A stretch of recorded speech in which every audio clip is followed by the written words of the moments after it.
life is actually very simple. You are only taking the next step and the next step and the next step. And many things can help you taking that step. Homeopathy is one of the beautiful things that can help you, particularly if you're stuck. And it's not the remedy that does the work, it's dynamics. And I believe strongly within ourselves, we have a driver and we have a connector. And by that I mean there is a kind of intrinsic, we come with this kind of inner drive to heal ourselves, this inner drive to develop, to evolve. And development, evolving, self-actualization, self-realization, mastery in life, or healing are all the same process. And it's important to distinguish between wholeness and unity, because you can have a wholeness, but if you don't see the unity in it, you are lost. You need a certain amount or quantity to perceive the quality. Like Kant says, a feature running through. Vitulka's essence, Jeremy the verb, Sankaran the sensation, or central delusion, he also used as a term before that. Anandasaran the wall. It's all different expressions of the same thing, trying to perceive things as unified as possible. For me, the main tool to get to that point is the... Hello, homies, and welcome back to Homeopathy Hangout, where today we get to hang out with Andreas Bjørndal. Did I say it right? Very, very well. I was just saying to Andreas before we started recording, I think he started homeopathy when he was 5 because he only looks about 50 and he's been practicing for 45 years. So that's the only way I can make this math work in my head. And then we just started chatting and I'm like, no, let's just start recording, because when you've got a 45-year homeopathic history, I don't know how we're going to fit this into an hour and a half podcast. We're going to try really, really hard. So Andreas, I just want to say welcome to the show. It is lovely to have you here. Thank you for having me. I've been looking forward to chat with you, and yes, as you say, I've been thinking myself, going down history lane, preparing what should we talk about. There is so much, where to start, Exactly. It's like, well, we do so start at many the same things. place. We start at the same place for everyone. No matter how famous you are, you have to tell us the story of how you discovered homeopathy. So we can start there. Well, I will try, because I think that, it's something that you can turn the other way around, that homeopathy found me in a way, because as a kid in Spain, I stole like spices from my mother. I mixed them together. I placed them different places, like under a tile in the ceiling, under my bed, hoping something would change, hoping something would be different. And I knew there was something within the substance that I was trying to get in touch with. Later, we moved on the countryside in Norway. And at one point in school, all the kids were collecting plants, preserving them in books under this like glue kind of plastic. Like flower And pressing. I used to do that as a kid as well. I yes, had a flower yes, flower press. Yeah, I pressing. loved it. Yeah. I remember I was walking home from a good friend of mine and I stopped in the woods. I took a shortcut with my bike, so I was going like slowly to make it like, to manage to go the way. And I stopped and I looked around me. And there were like, spruce trees, pine trees, mosses of different kinds, some ferns, blueberries. And I looked around, of course, with the awareness from school of all the different, species.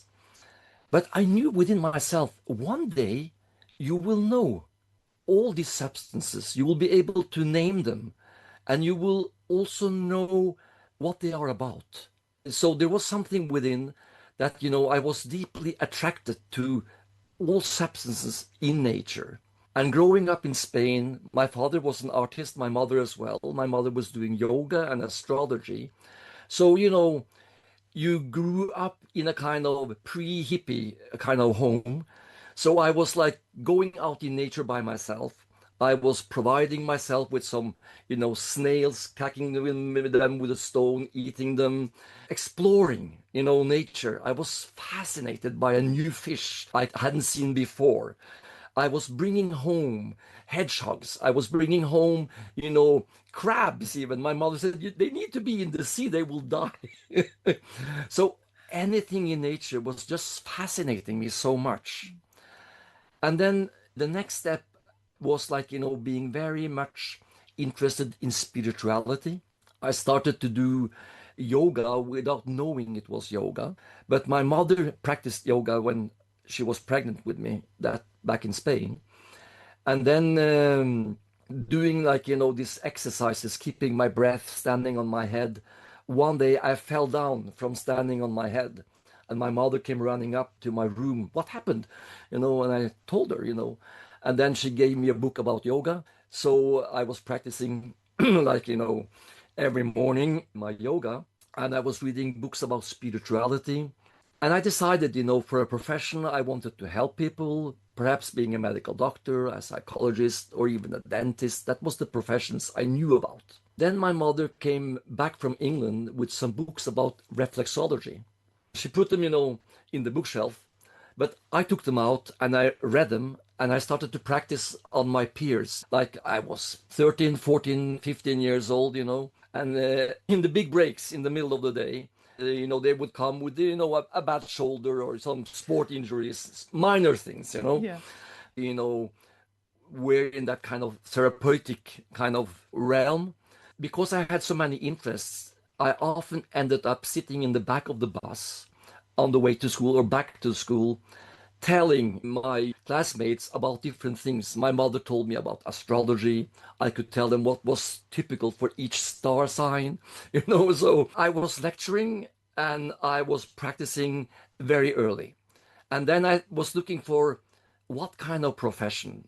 And I heard there was some kind of, nutrition, some herbal medicine, things you could do. So I ended up studying at the Norwegian Natural Medicine Academy. I didn't know that their main subject was homeopathy. And I had no clue whatsoever what homeopathy was about. The teacher in homeopathy, he was dressed like a medical doctor in a white robe. And they were giving pills. And my first impression was, this is like medicine, they give pills. People should learn why they are sick. They should, like, be given the tools to improve themselves. That they need to, like, work with energy. So I had a kind of skepticism towards this very medical-like profession. But, starting to learn materia medica, one day my mother came and said, after a summer holiday, I went to the doctors and he said I had lumbago. And I knew, of course, lumbago just means lower back pain. So I didn't have the heart to tell her because she was so happy that she discovered what her ailment was. So she said, can you do something about lumbago? Is there a remedy for lumbago? I said, well, we need to sit down. I was a student, and trying to work it out. And I gave her Rustox. And, it went so quickly. And that's the thing with Rustox. I've seen so many times. It's so quick to act. It's for people that are on the move, that always, they even make excuses, sitting with you in the consultation room, raising up. What's the picture there about, or what the view you have, just to move. They feel embarrassed about telling you, I need to move. So they make an excuse. Then, I got really impressed. What is this? I gave her one dose and, like that. And then my father had hay fever and we couldn't, bring flowers home like children do. Mom, look here, some flowers for you. And then he said, you might, be able to help me too. I gave him Sabadilla and it took 10 years before he needed to repeat it. One dose of Sabadilla. 10 years later, he repeated it because he had it came back. Your parents And have then, strong vital forces, hey? yeah, Hmm. after that, he never needed to repeat it the rest of his life. Wow. So that, just changed my mind and I really went into homeopathy. So that was not a short, but No, that's that was what beautiful. made me become a homeopath. That's incredible. Now, whenever I have people like yourself on the podcast that have had like over 4 decades of practice, like I don't like making mistakes. And if I can learn from somebody else who's already walked a very long path and they can teach me things so I don't have to make the same mistakes, I really value that. So if you look back over the past 45 years, like, maybe just share. I mean, homeopathy has changed a lot. Maybe share with us firstly how you've seen homeopathy change over the years. Because this is, I feel like, especially, I've only been practicing since 2012, but especially lately, it feels like it's moved really fast. But if you look over the last 45 years, how do you feel has changed? A lot of things. I mean, if you go back to like the very beginning, it was like the pre-Vitulkian time, because Vitulkas had a great impact in the mid 80s. Many of the schools we know today, they came and were established due to the inspiration from George.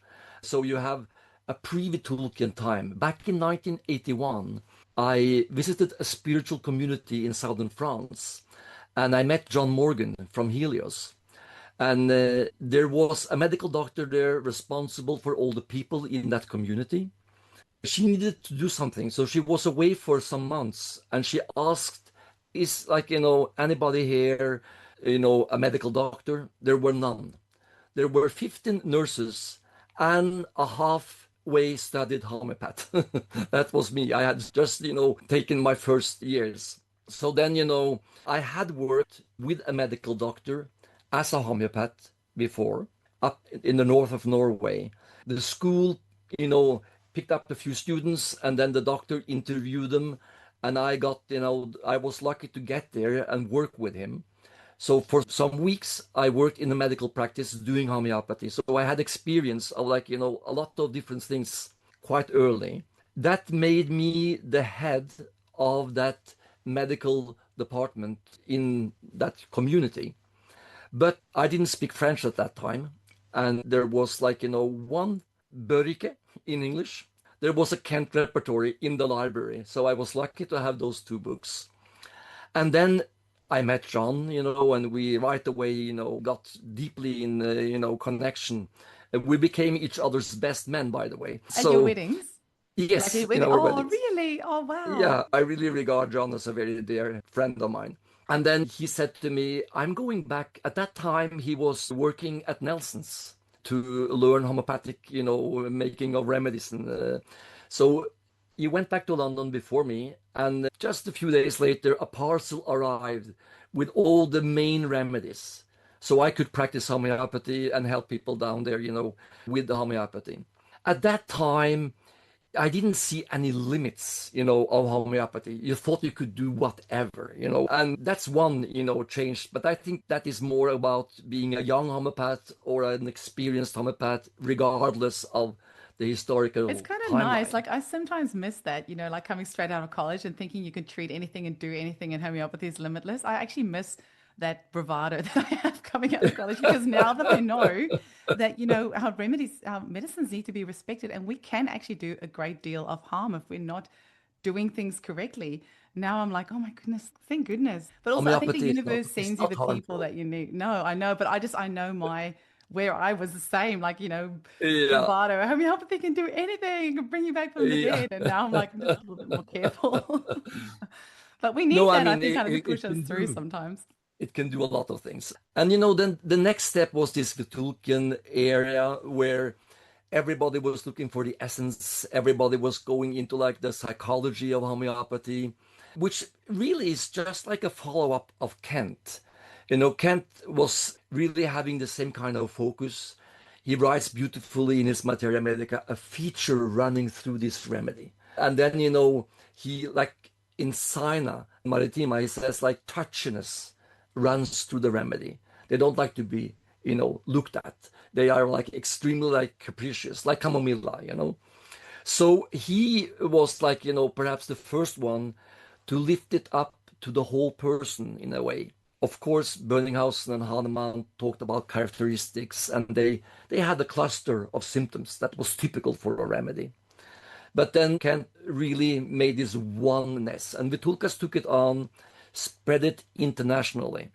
Then after some years, there was like, a lot of new people coming that was not just following Vitulkas, but, going their own ways.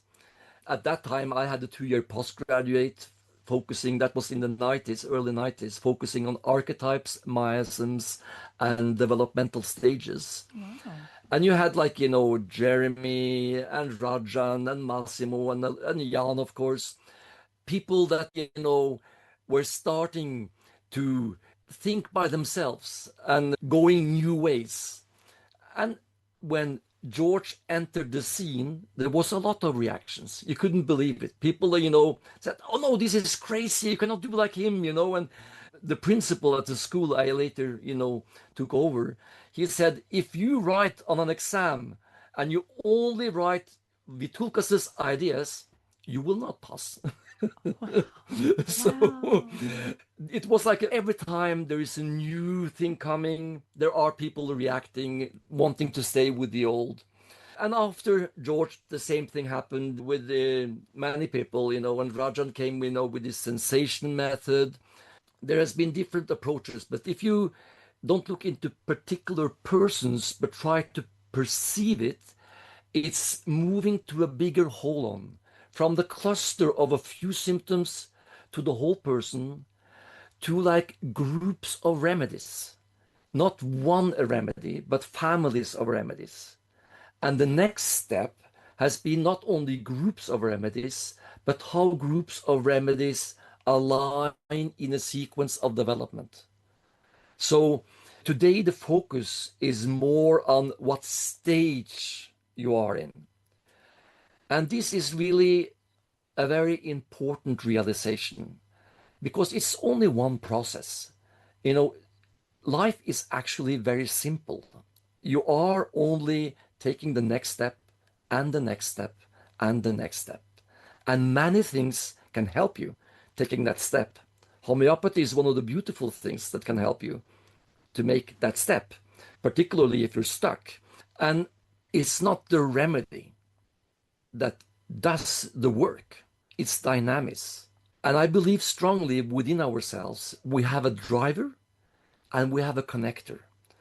And by that, I mean there is a kind of intrinsic, we come with this kind of inner drive to heal ourselves, this inner drive to develop, to evolve. And development, evolving, self-actualization, self-realization, mastery in life, or healing are all the same process. It's not different things. If you take some advantages spiritually, you heal. If you heal, you take advantages spiritually. It's not like there are different things. It's just that one process. It's really about the client and the client making the next step.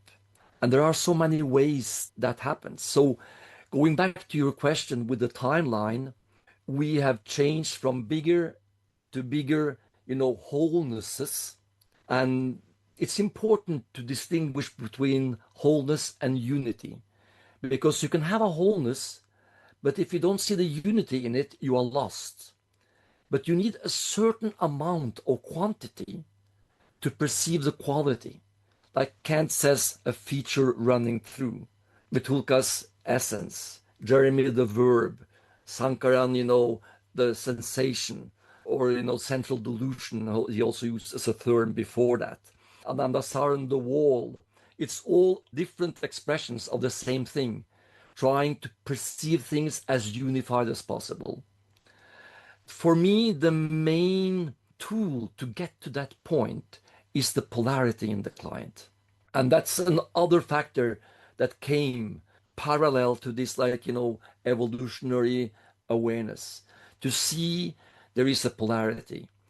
And in the beginning, I remember very well, I was reading Naturum Muriaticum. I was reading it in Whitman, this Jungian psychoanalyst. And I was thinking with myself, it desires salt. It has aversion to salt. It's aggravated by salt. What's the mistake? It cannot have desire and aversion. There must be a mistake here. What's the right one? Somebody has made a mistake. Let's, take it away. And on the top of it, it's not only aggravated by salt, but it's cured by salt. So, there cannot be a bigger amelioration than a cure. And then I realized, this is not some kind of conflict. It's the core of the remedy. It's like, the really center. So for me to get into a deep understanding of a remedy, an inner knowledge, I have coined this term be-knowing because we are missing this word in the English language. Do you speak German? Erkennung? ich verstehe sie nicht. Ah, And Scheiße, that's all I can say. And Regenbogen. And you have like, no, you I know, speak Afrikaans, but so and there's a few words that overlap, but no, I would love to. And also at the same time, I'm glad I don't because it would open up a whole new world of homeopathic textbooks that I would never have the time to read. So I'm glad I don't speak German. when I studied homeopathy, we were obliged to have like good marks in German to be able to Ah, start. So everything was German books. yeah. But in German, you say like, you know, verstanden, begriffen, erkennen. Verstanden means to stand in front of, like understand, you say in English. So we say verstaan in Begriffen, Afrikaans, verstaan. verstand, yeah. Verstaan, And yeah. begriffen is like, you know, to grasp, to touch. And erkennen is to be and to feel at the same time. So I call it That's so be knowing. interesting. What was the second one? You said, because we say begrip. It sounds like that was similar to your. Begriff, yeah, it's the Yeah, same. begrip. And then Begrip is, herken. We say is herken. grasp, grippen, Yeah, you yeah, we know? say begrip. Yeah. Begriff, yeah. And then you might have erkennen as well. Yeah, we to say like, herken. Yeah, we say it with a yeah, H. Yeah. We yeah, have herken and erken. Admit and herken is like notice, kind of like notice. yeah. But it's like a deeper inner knowledge, you know? That's a word we are missing in the English language. So be knowing is like the way I'm trying to like compensate for that, to make It's that. so annoying when you have a really good word in your language and like your native tongue and it just doesn't translate in another language because there's no amount Yes. of word of that language that you can use to describe it. So I understand your frustration. So we'll just talk Yeah. about be knowing from now on. Be knowing a remedy is like a state where you really know it deeply and you can actually say something about the remedy which has not been said before. Like, you know, your children or your husband, you could say how they would react if a plane was canceled at the airport. You know, you would know their reaction, even if it has not happened before. So that's the state of like really knowing a remedy. To get to that, you are very close to the polarity of the remedy. If you look at the remedy like Staphysagra, it's a very good remedy for toothache. It's a very good remedy for post-operation cutting, you know, with a surgeon's knife, you know, the trauma from that. It's a good remedy for like, you know, people getting or being angry with you and you're not able to respond angrily back. So you're suppressing your anger. In all those circumstances, there is pain coming in, a surgeon's knife coming in, anger coming in, this kind of Martian warrior like kind of energy invading you. But since Staphysagra doesn't have an aware relation with the inner warrior, it stays within them. The same thing goes for honeymoon cystitis. You know, they have sex for the first time. The masculine energy stays as an infection with them. So giving the remedy, you are making that inner warrior come into the light and become aware. And they are able to say, hey, stop it. You know, that's enough. I disagree. That's why we call it a divorce remedy. So the Yes, polarity I've in done that also Staphysagra, within my first year after graduating. Yeah, I gave Staphysagra and the couple got divorced.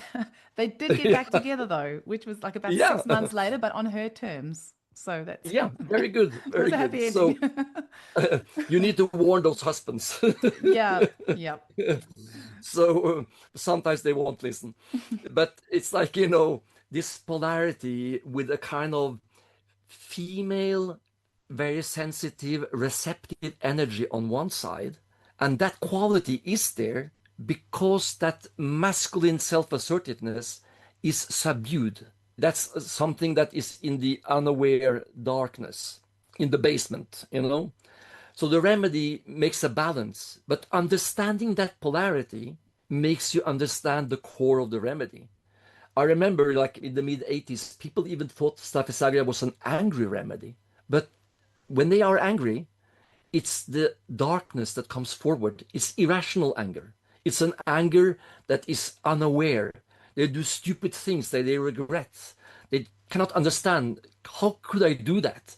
How could I throw that beautiful plate my mother gave me, you know, towards my husband?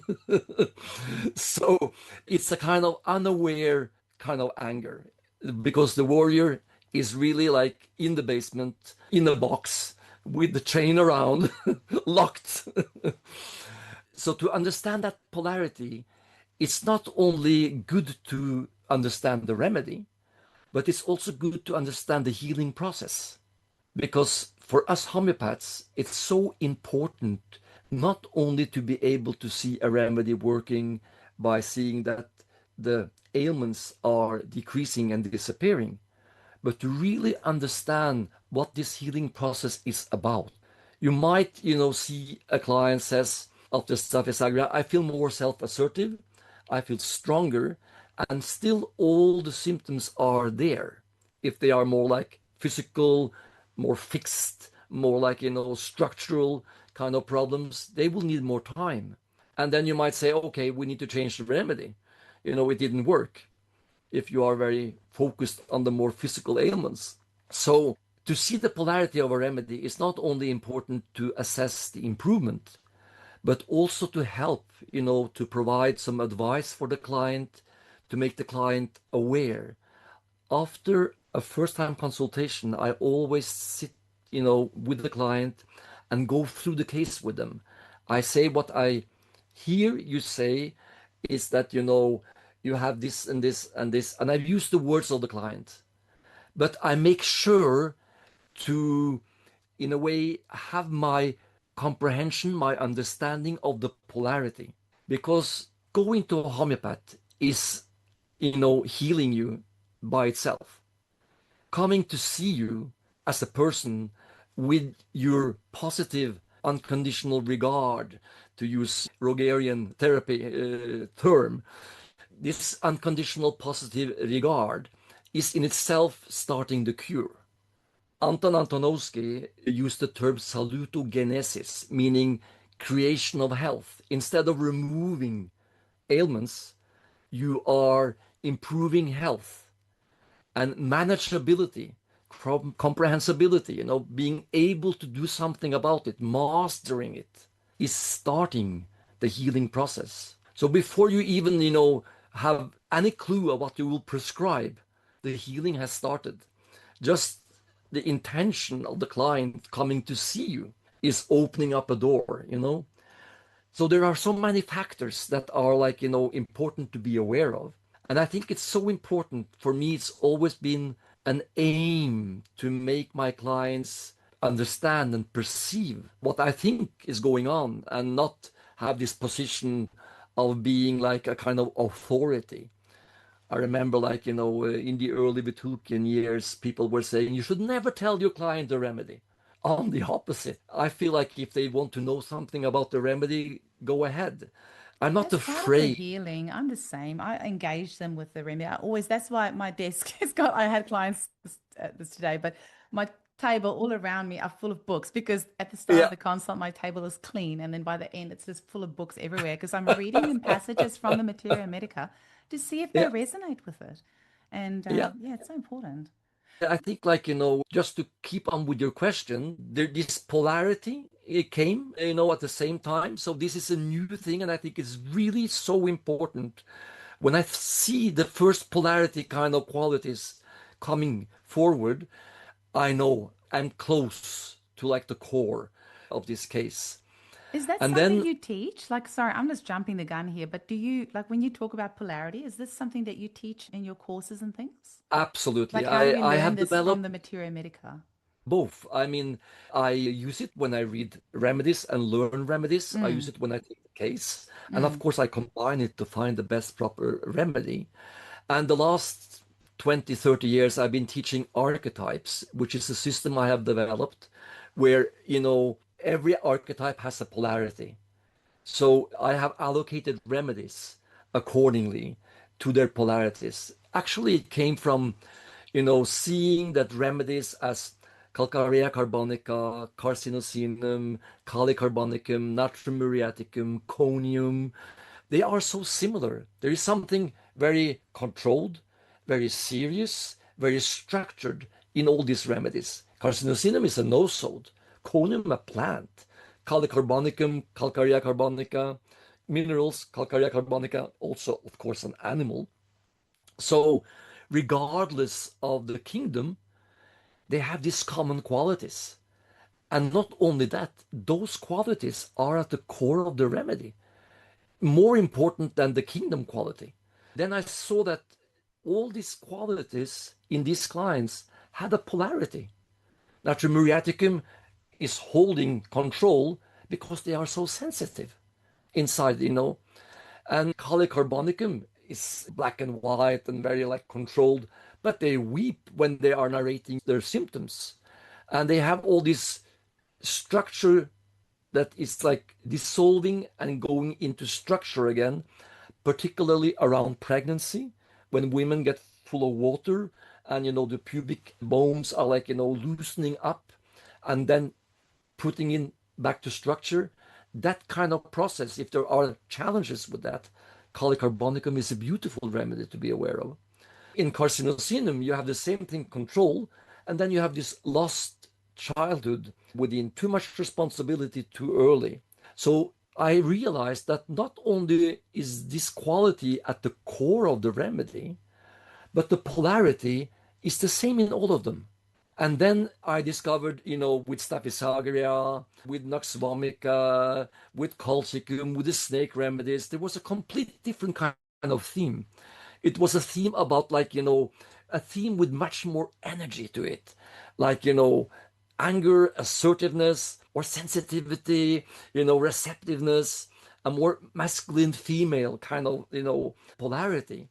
And as I was seeing these patterns with the background of having this deep interest in philosophy, spirituality, growing up with a mother giving astrology courses, and I attended them, so I learned like astrology with the mother's milk.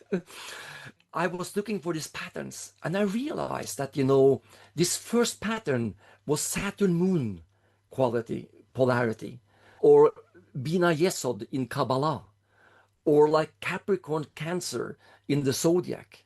And I saw patterns, and then when seeing that, I also had learned the circle, which is a square, which was taught by Joseph Reves, Jeremy Sher, Misha Nolan, and it's about the four elements and placing polarities with them. The problem with the square is that you place Earth. In reality, Earth can be in opposite to water, air, and fire. But in the square, you only have one polarity. So you are only covering a third of the possible polarities. And that's why so many people using the square are not feeling it's a complete model.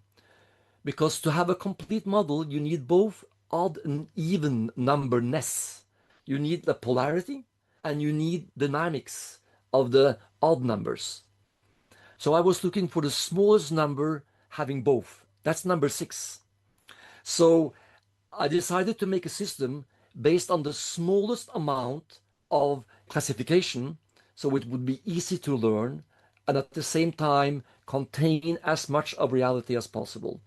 So I developed a system of archetypes, with 7 archetypes, one in the middle, which is the master, and that is the center periphery.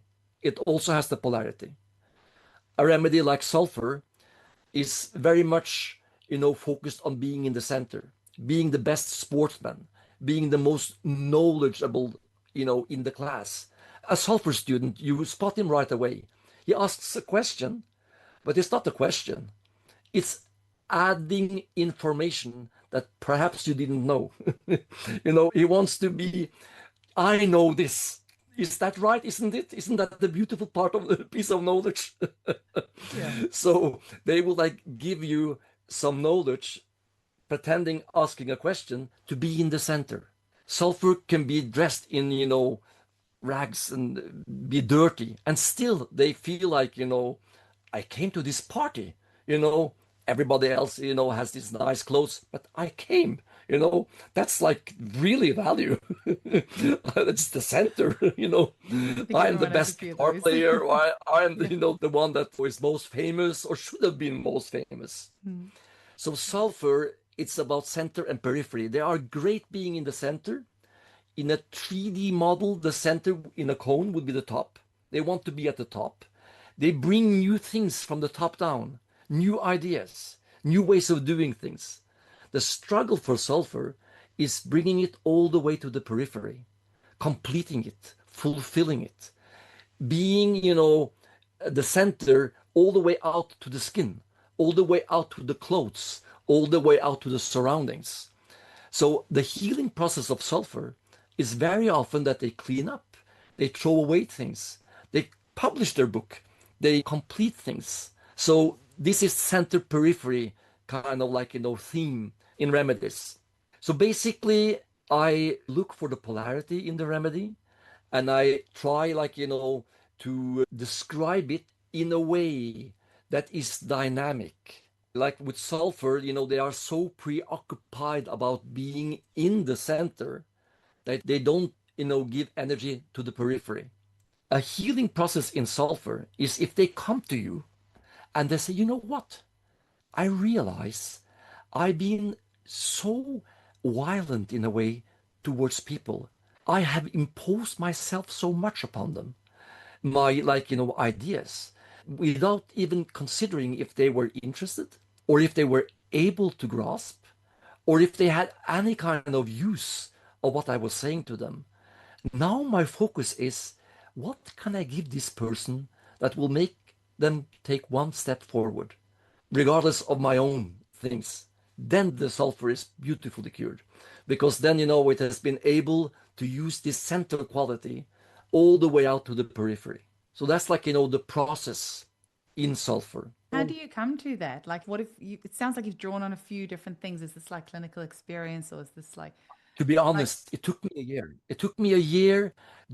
I knew sulfur. I mean, it's one of the first remedies you read. I knew a lot of keynotes, a lot of symptoms. I was, thinking and thinking, what is it? What is the core? And I read in Hahnemann much later that they tend to start. And Jeremy also has this verb starting for sulfur. But that was only one side of the coin, so I needed something more. And I was going on, going on, going on. And suddenly, in a flash, center periphery. Center periphery. That's the shortest, most abstract way you can contain as much of sulfur as possible. So it takes time sometimes. It takes years sometimes. It just works in the back of your head, remedy by remedy. And then, you start to see what is the core in the remedy. And knowing remedies at that depth makes you it gives the new and the latest step in homeopathy. That is, you become aware that remedies are not physical substances. Remedies are not energies. Remedies are something that is in the realm of awareness. I've done a lot of provings. I think I've done more than 200 provings. In 2008, I started to do a monthly proving. And it was a combination of trying to challenge phenomena that we had seen and try to improve the methodology, trying to ask some questions which should have been asked, I think. One thing was that doing provings, I realized that even supervisors get symptoms. We did a proving of the virgin oil of the first drilling of oil in the Norwegian Sea. And we got the very first oil and did a proving of that. wow. And that kind of personality was a kind of like this Bruce Willis actor that can solve any kind of problems. It's really hectic, and a kind of action man, fireworker or something like that came forward as a kind of personality. But my whole life, if I took a pint of beer, I could taste the beer in my mouth for days after. Like my body couldn't take it. I never really liked it. And we had a Christmas gathering at the school. There was one beer left after the party in the fridge. And whenever I was in the fridge to take my food or something, I saw this beer, and I had no interest whatsoever. During the proving, I suddenly said, I would like to have a beer. And one day I went to the fridge and I took out the beer and I drank it. So Did you have that taste in your mouth for days afterwards again? No, Really? it disappeared. So my body certainly was able to, like, handle it. There was an improvement, and I was not part of the proving. I was just a proving director. I was not a supervisor at all. Wow. We did a proving of Fratercula is a bird, an Arctic bird that comes in the middle of April to an island of Norway. It has the beak of many different colors, and it's a beautiful bird. And during that proving, of course, we had this like clouds high up with all the colors as a synchronicity phenomenon. But one symptom that came forward in the proving was a desire for grapefruit juice. And again, I was just the director of the proving. I was not involved. And when we sat down in the meeting, this, desire came up. And I realized that, during these last weeks, one shelf in my fridge has been full of grapefruit juice. I needed to buy 4 or 5 of them, not to run out. Never after, never before. We did a proving of moose milk, and one of the supervisors, one of the provers said, I had no symptoms, don't think I'm a good prover. When we told what the remedy was, I have to add, I had a visit living in Oslo, living in town, in the like suburb area. Twice a moose came to my garden. So it was like, quite like, Resonating with that energy. amazing, Yeah. Still, she did not have any symptoms. And during the moose proving, the news, the national news on television said there is a strange phenomenon happening. There are flocks of 30, 40 mooses coming towards Oslo at the middle of the day, every day, hanging around for a couple of hours, and then going back, disappearing in solitary, or 2 or 3 of them, together. I It can't doesn't really refer. surprise me at all. I think us homeopaths have to be careful when we do provings because I do think we're opening portals into like other dimensions or we're like tapping into things that are actually quite powerful. This is I something I think that actually think we're going to understand a lot more in years to come because we absolutely, have an incredible tool at our hands yeah, with our and that's provings. what It's I like a want shamanistic to. type thing that we're doing. Absolutely. That's like, the next step I want to like say where we are heading towards. Because I really think that these people creating a a group awareness of moose, made the moose aware. There is a much bigger moose there. There is a chief moose. There is a moose on a human level. Let's go and see him. I completely believe that.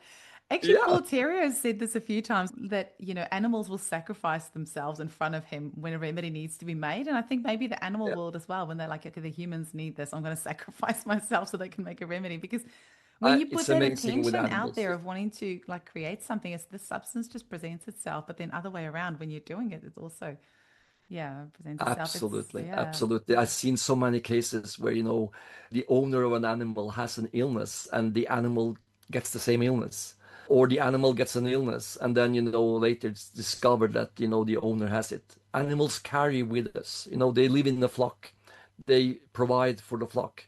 So they are happy to carry on our problems.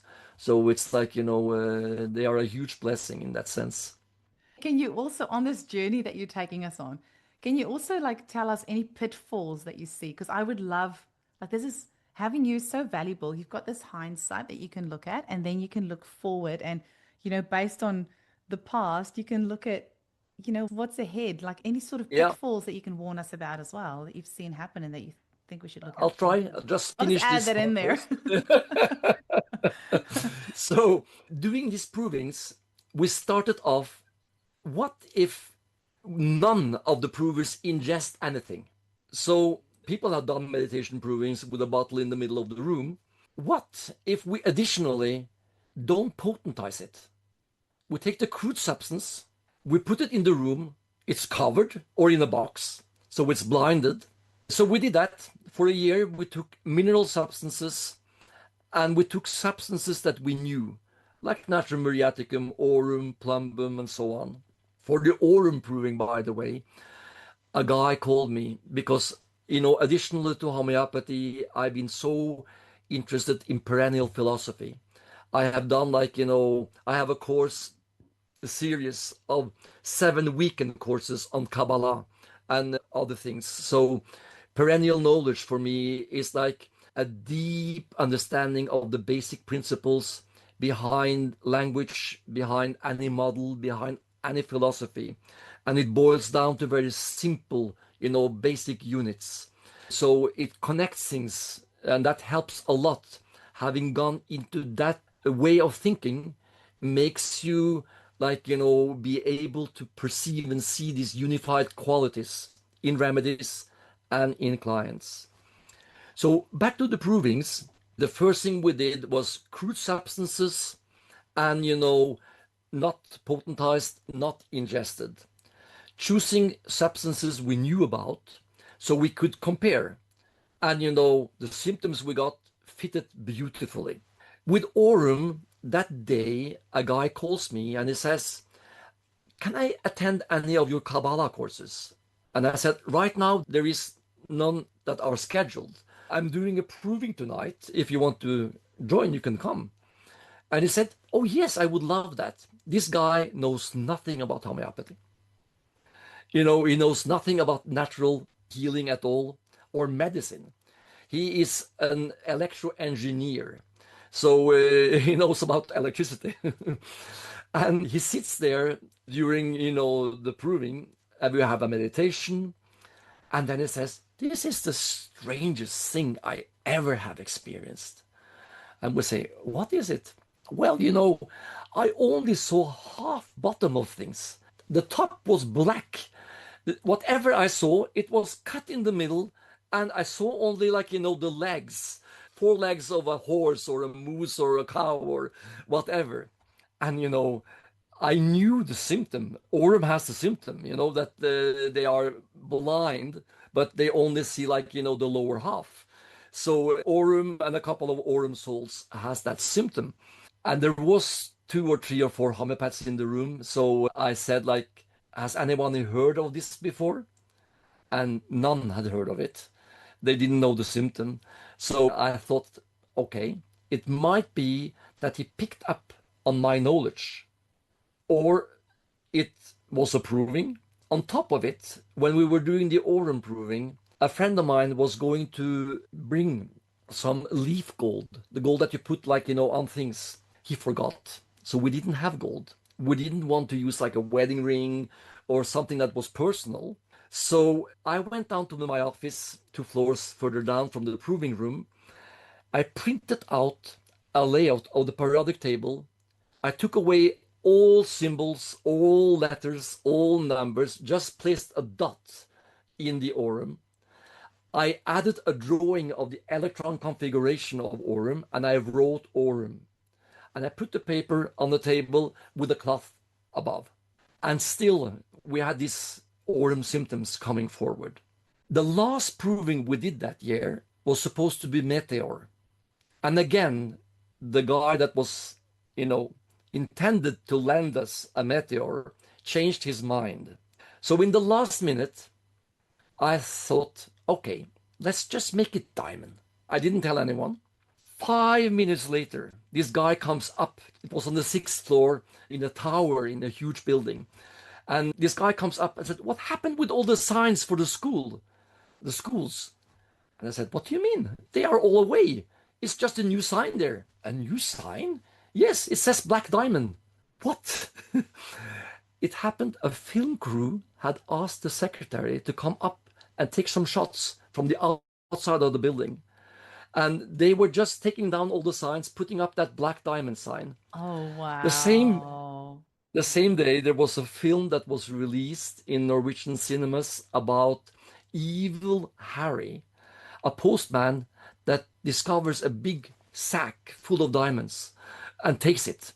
So there are phenomenon, so many I Yeah. could tell you about, I think anybody which doing are, provings will tell you things like that. It's actually yeah. really, it can be a little bit scary as well. It's kind of like you go into this portal and you don't quite know what you're in for. So Yeah. I did then decide I want to explore this. I want to do research on this.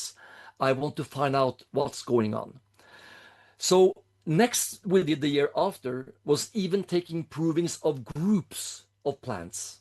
And still we could get reliable information aligned with what we knew.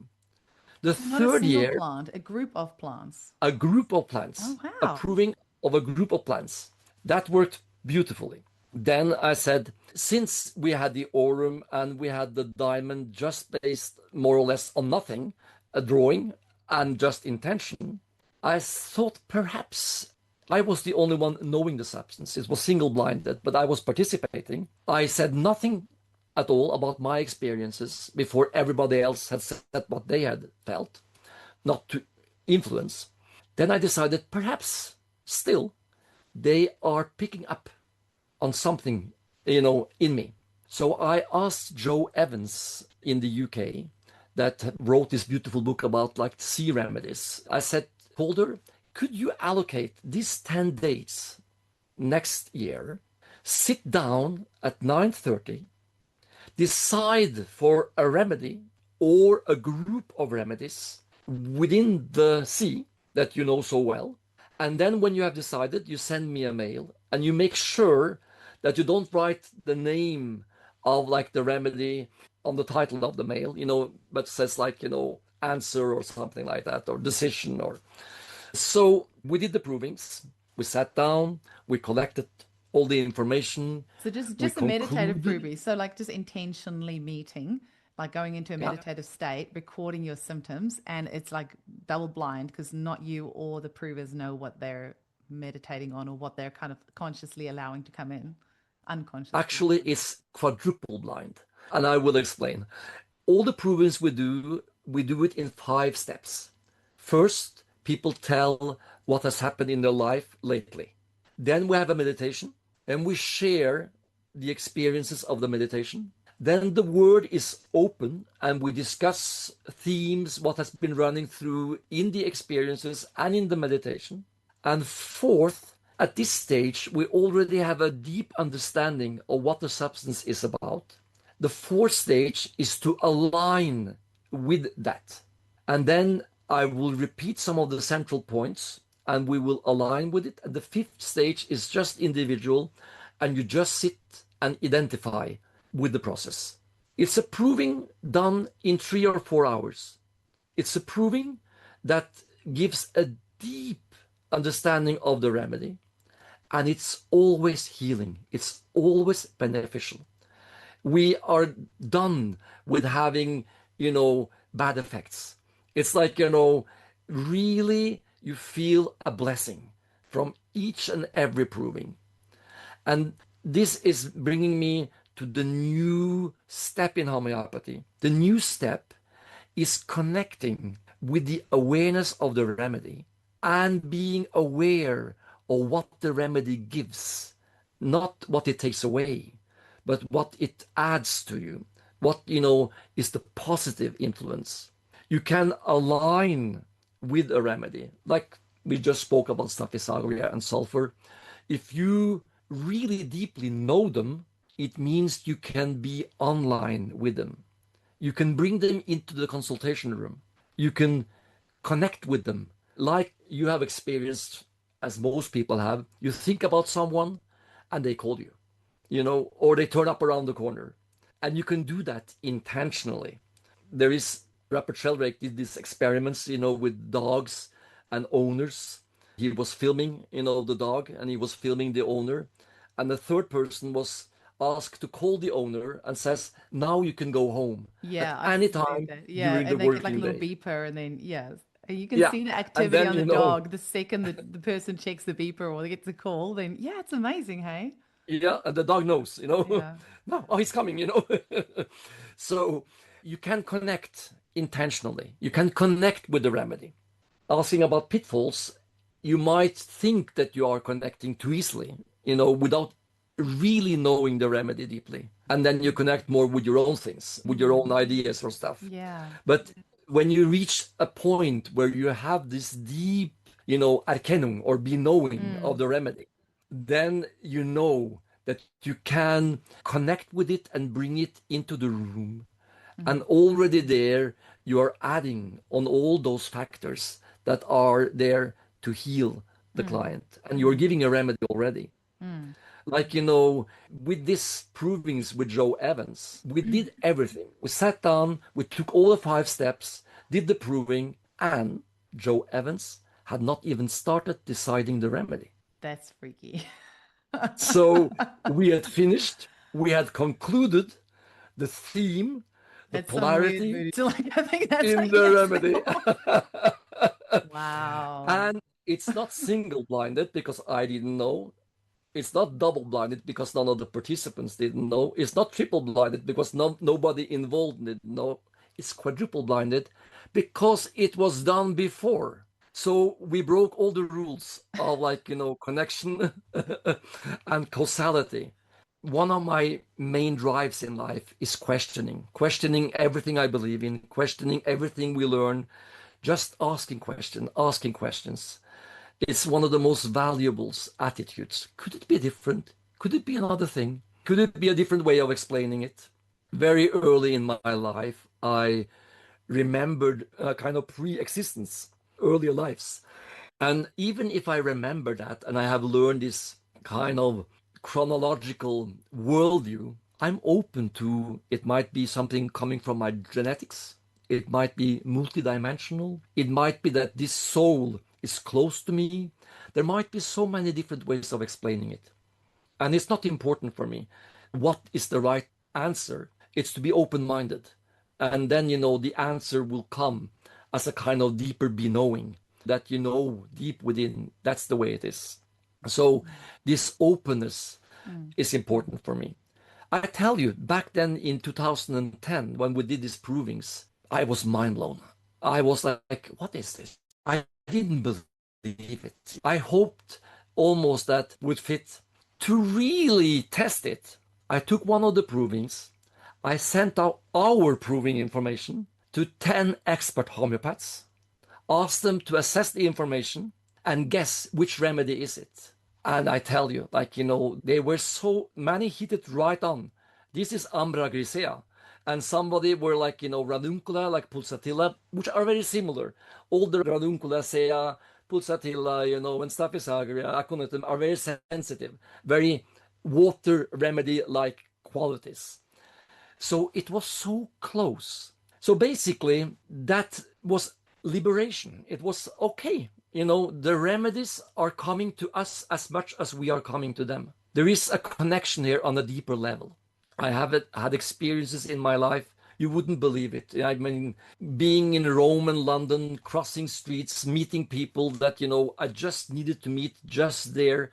There is no time to go into all this kind of, things I could tell you that I have experienced. But the main thing is that homeopathy is now going into a realm where we are becoming more and more aware of the consciousness level, and that the remedy can be called upon, the remedy can be related to, and you can give it in different ways. So with the provings, after this like awareness, I decided to make, intentional provings on abstracts, like, archangels, Egyptian gods. I have made 29 provings on stars. I'm just doing all the tarot deck, the Major Arcana. I did magic concepts like the magic circle, the Holy Grail, the Excalibur, because it's something that exists in the realm of awareness. Ask you Wholeness about that. proving. Like, do you think we need, like, there's so many of these types of remedies being made. Do you think we need more remedies? And why do you think it's important to do this? Because we have so many remedies already. And, this was what I was wondering before is that you clearly know the remedies at such a deep level, but how can you get to know all these remedies like so deeply? It's There's impossible. so It's many. impossible to know them all. No, So, no, no. That's why, so do you do some of them just for fun and just to see what happens? And then, yeah, the polycrates you learn like on a really deep level, or like, what do you do in this? Like, yes, I mean, the polycrests are a good start. But then, the focus now is more and more on developmental levels, to be aware what kind of themes are like running through. but This why do you think morning it's before, important? Like the angels and the arc, like the, what were you just saying, the tarot decks and stars? Like, why, what drives you to do those sorts of substances? sometime I'll tell you, during some years, I didn't decide what we were going to prove. I sat down. I always felt it was told to me in some way or the other. Very clear signs. And as I said, I love challenging everything. So instead of listening to what was said to me, sometimes I sat down with my computer, opened the internet, closed my eyes, and just did like that, on the computer and pressed pictures. And there it was. You need to do a proving of this. That's awesome. I have not heard of that one before. No. But it didn't come out of desperation or like, a way of finding a remedy. I was just challenging, like, the feeling that it was told to me. And I could confirm, yes. So, in a way, I've been doing groups of things. I did stars, 29. I did 5 Egyptian gods, 5 archangels. I did all the elementary substances in the standard model, tau particle, muon, electron, all those things that are, building up the atoms. I've done like, all the crystal structures, not the crystals themselves. I did 20 provings of crystals as well, which was a beautiful experience. Crystals really make you understand that we are living in a kind of illusion regarding space and time. Just imagine a crystal lattice. You're sitting inside the crystal lattice. All you see is the same structure in all directions. You close your eyes and you open them 5 years later. It looks the same. You close your eyes and you are moved to the other end of the crystal. It looks the same. This state of sameness is a deeper reality within the crystal realm. Crystals, gemstones, as Peter Tuminello has really shown us so, yes, so deeply in these books you're showing here and the structure one as well, it's like he has shown so deeply, the understanding of crystals. I had him stay at my house once, and I met him a few times in the teacher group, and he's such a beautiful guy, with his dedication to the crystals. But he made us understand that people in a very, really terrible state, it's like the basic structures in your mind and in your body are crushed. It's a question of the deep structures. It's like having been in a terrible accident, or like your whole life is turned upside down. Somebody burned down your office, your family has been bombed. It's like really structure destruction processes. And despite these terrible challenges, the gemstones make you realize that the solution is there and always was there, and the past and the present are the same. You are on the way of returning, just going through these experiences. But this deep peace that they give us, that, in a way transcends the challenge and transcends this impossible situation that can never get healed. I'm crushed in all my bones after this accident. That's the beauty, in the healing of the crystals. And that was something we realized during these provings. I haven't So heard it explained like that before. That's beautiful. it's like, it gives an insight. So I do provings to get the insight. I do provings to improve, to become a better person. What the gemstones really cultivated in us. Some people, attending the provings always were nicely dressed, good colors and delicate makeup or something like that, but not too much, but like, a carcinogenic perfection. And then they could turn up with a spot on their shirt.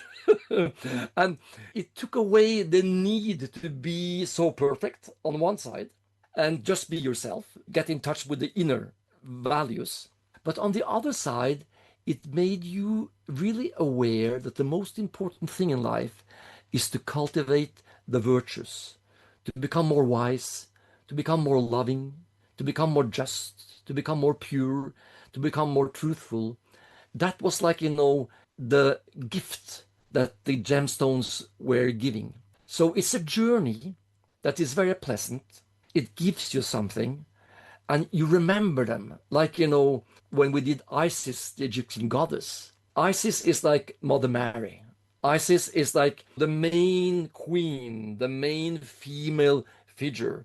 She is like married with Osiris and the mother of Horus, sitting on the throne. Getting in touch with Isis was getting in touch with the subtle realm that you best realized in nighttime. This hugeness, like the womb of the mother, the cosmic womb.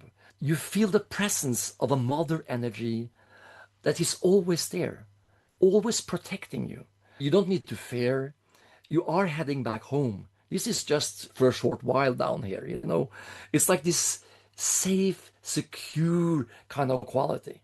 And Horus, the sun, which in Egyptology, Horus is the symbol of the disciple, the neophyte, the searcher, the man on his way to becoming a master, to becoming a god. So he has 7 stages, the 7 Horuses. There was such a verticality in Horus. After the proving, I went out of the room and I felt I can do anything. Nothing can stop me. I can face whatever challenge it takes. My adrenals are so full of sap. My, spine is so strong. I can fly above whatever, this strength. So this is the new step we're heading towards, relating to the benefit of the remedy, relating to what the remedy gives us, and becoming aware of what is needed to be cultivated in the client. Do you think That's we should start the calling next our, step. should we call our provings improvings? Yes, Okay. absolutely. It's an improving. So it's like, this quality that, you get to feel within as something that is yours. The old Egyptians, when they were dying, they could say, I'm Osiris, I'm Horus. They would say it because in Egypt, a god is called a Neter. The word Neter is most likely the etymological, the word science root of nature. So Egyptians were perceiving energies or qualities in nature, and they were perceiving them as an awareness working in nature. And that awareness was given the names of the gods. Like Osiris is the awareness that apparently dead things can come back from the death realm and grow, become green, have flowers and fruits. Osiris is a man. He's like the king of the realm of the death. He is green very often. So he is the symbol of resurrection. He was slain and cut into pieces, and Isis put him together, which is a kind of Christ-like, story. Or like in the Nordic mythologies, you have Balder, the same kind of god that also was slain or put to death by the enemy and reborn. So this ability in nature for this little stone-like black thing to become a beautiful flower, this is the principle of Osiris. So, all the gods are nature principles that the ancient Egyptians perceived.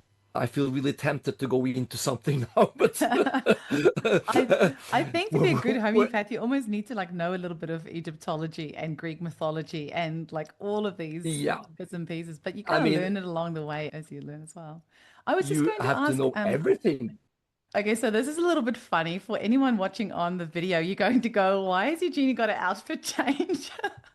And I have a very good explanation for that. So when you get to interview somebody as amazing as Andreas that has so many years, then you just you talk and talk and talk, and before you know it, time flies by. And as it turns out, Andreas had a client, and so we just ran out of time and we're like, let's just chat the next day. So anyone on audio, you wouldn't have any idea of what's going on right now because it's only when you've got the visual you'll see us. But yeah, so do you remember where we left off, Andreas?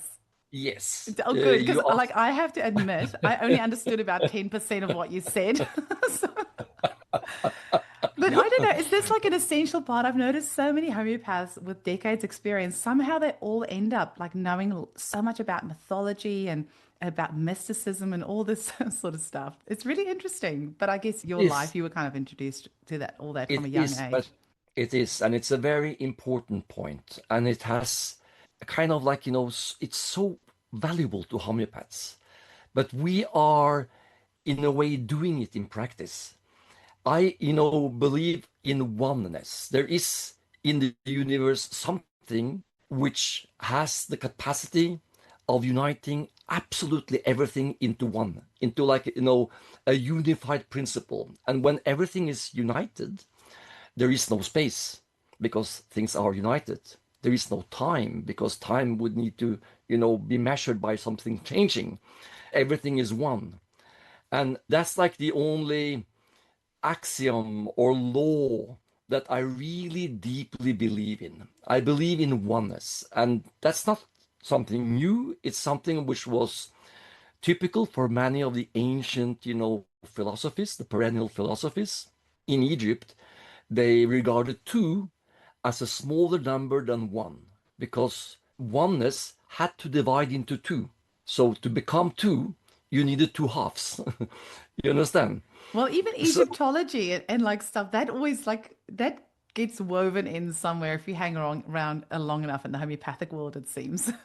absolutely, and this is like when everything is one, all is also nothing because there is no, thing to compare with. It's just a oneness and there is no space, there is no time. That's like, what I really believe is behind manifestation. So we are splitting away from that oneness into a 3D existence. But behind all that, there is a oneness. And I think the whole point is to return to that oneness. And I think homeopathy is the best way to help people return. So we are working with that oneness. We are working with perceiving connections with all the different informations. And we can perceive it as the name of a remedy. This is typical Putsatilla. Then we have like a tag, and that connects a lot of like mucus and clinginess and weepiness, and softness and all those qualities. But working in that way is creating in your awareness a connection of things into a more unified perspective. So, working as a homeopath, you create this ability to see a unified, or a connection between things. And just taking the case, you make your client see the connection, Mm. not necessarily always in a very like mental or aware or analytical way, but they can feel it. They can feel that there is a person there that finds everything I say connected, meaningful.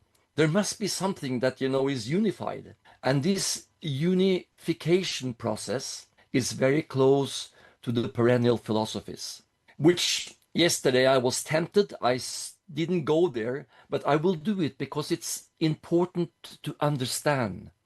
Going back in history backwards is a very difficult exercise because we bring with us like presumptions that we have an individual that can decide by themselves. It was not like that.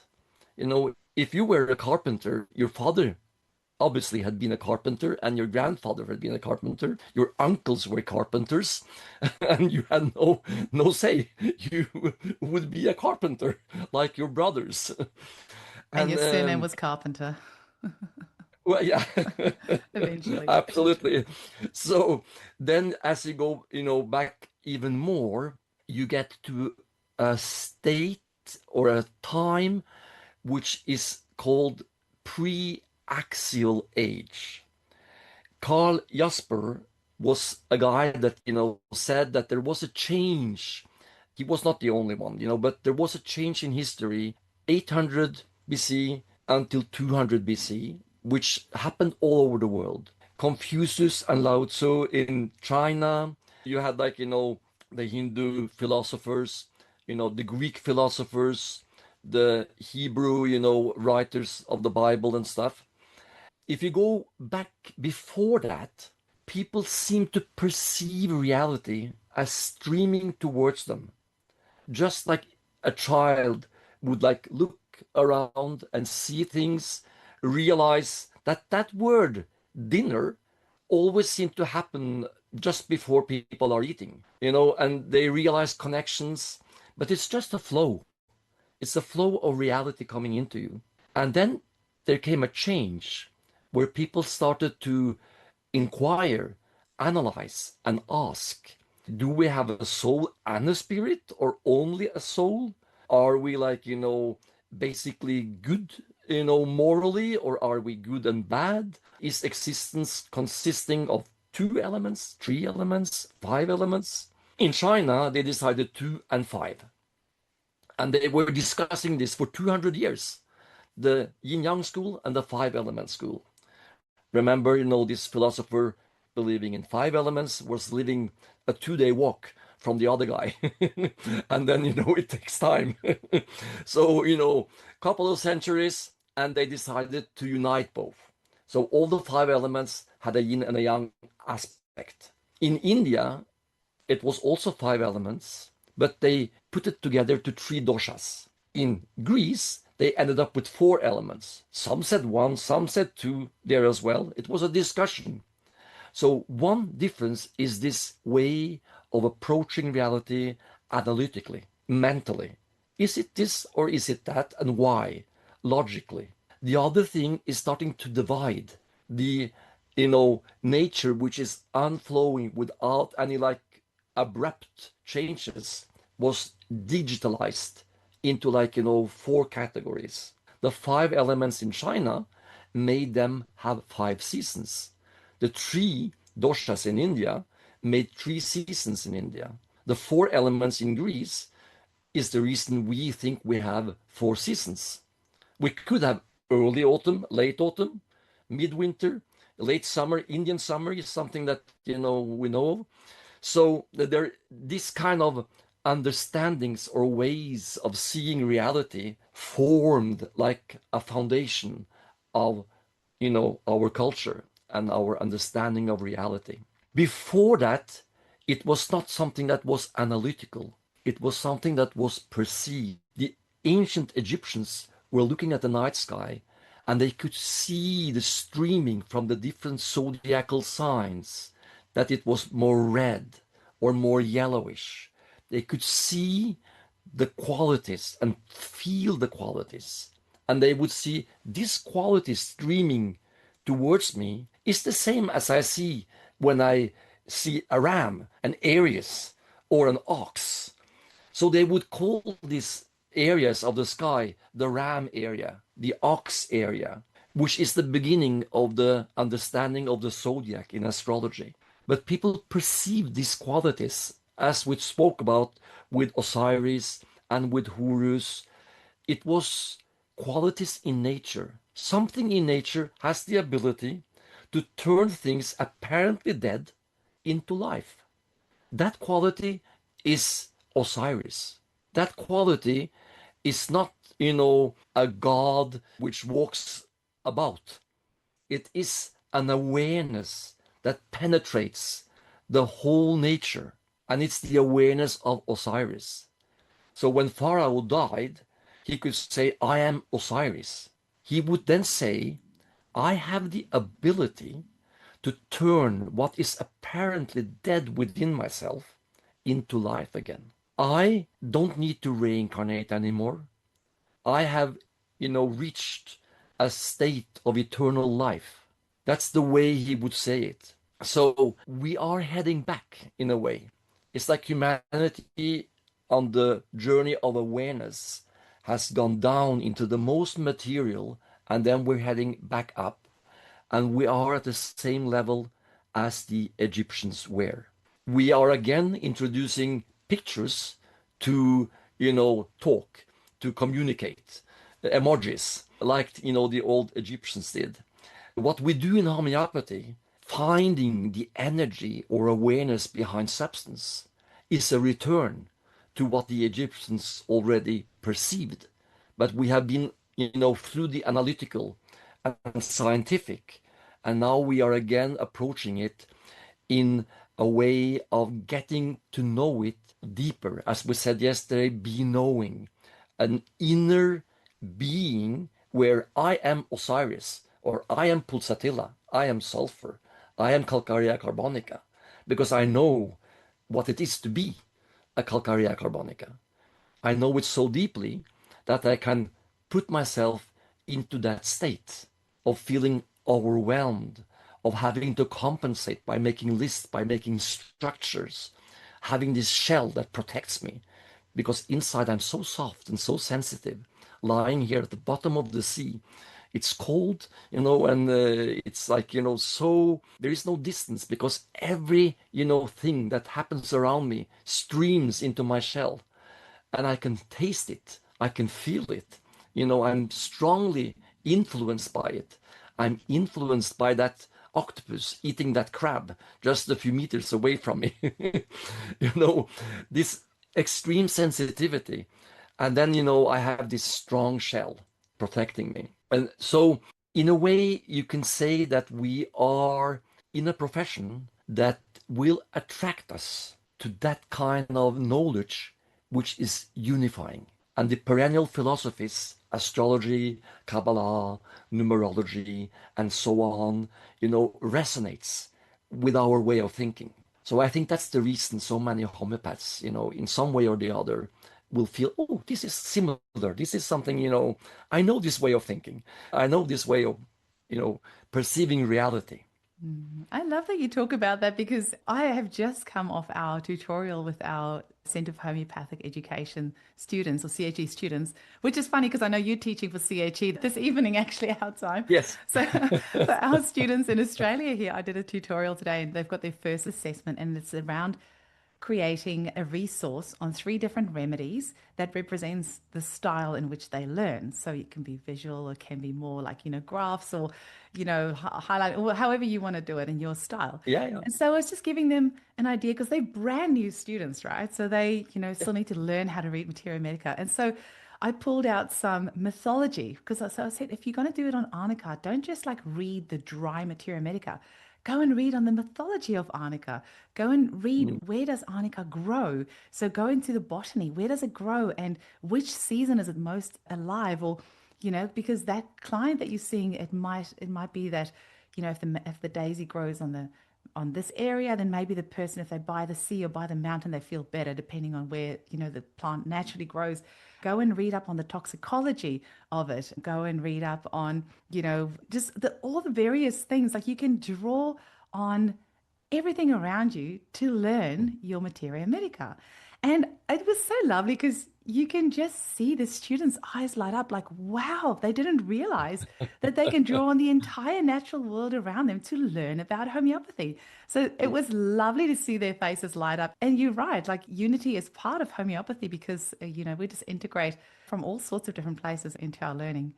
No, you're right. I mean, absolutely any field of knowledge can be of Mm. benefit to homeopaths, which again, makes us a polymath. Used to be a person a few centuries ago that was a theologist, he was an astrologer, astronomer, a mathematician, he was a medical doctor.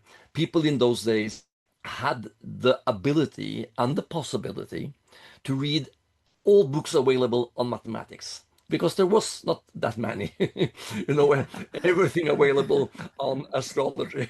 Yeah.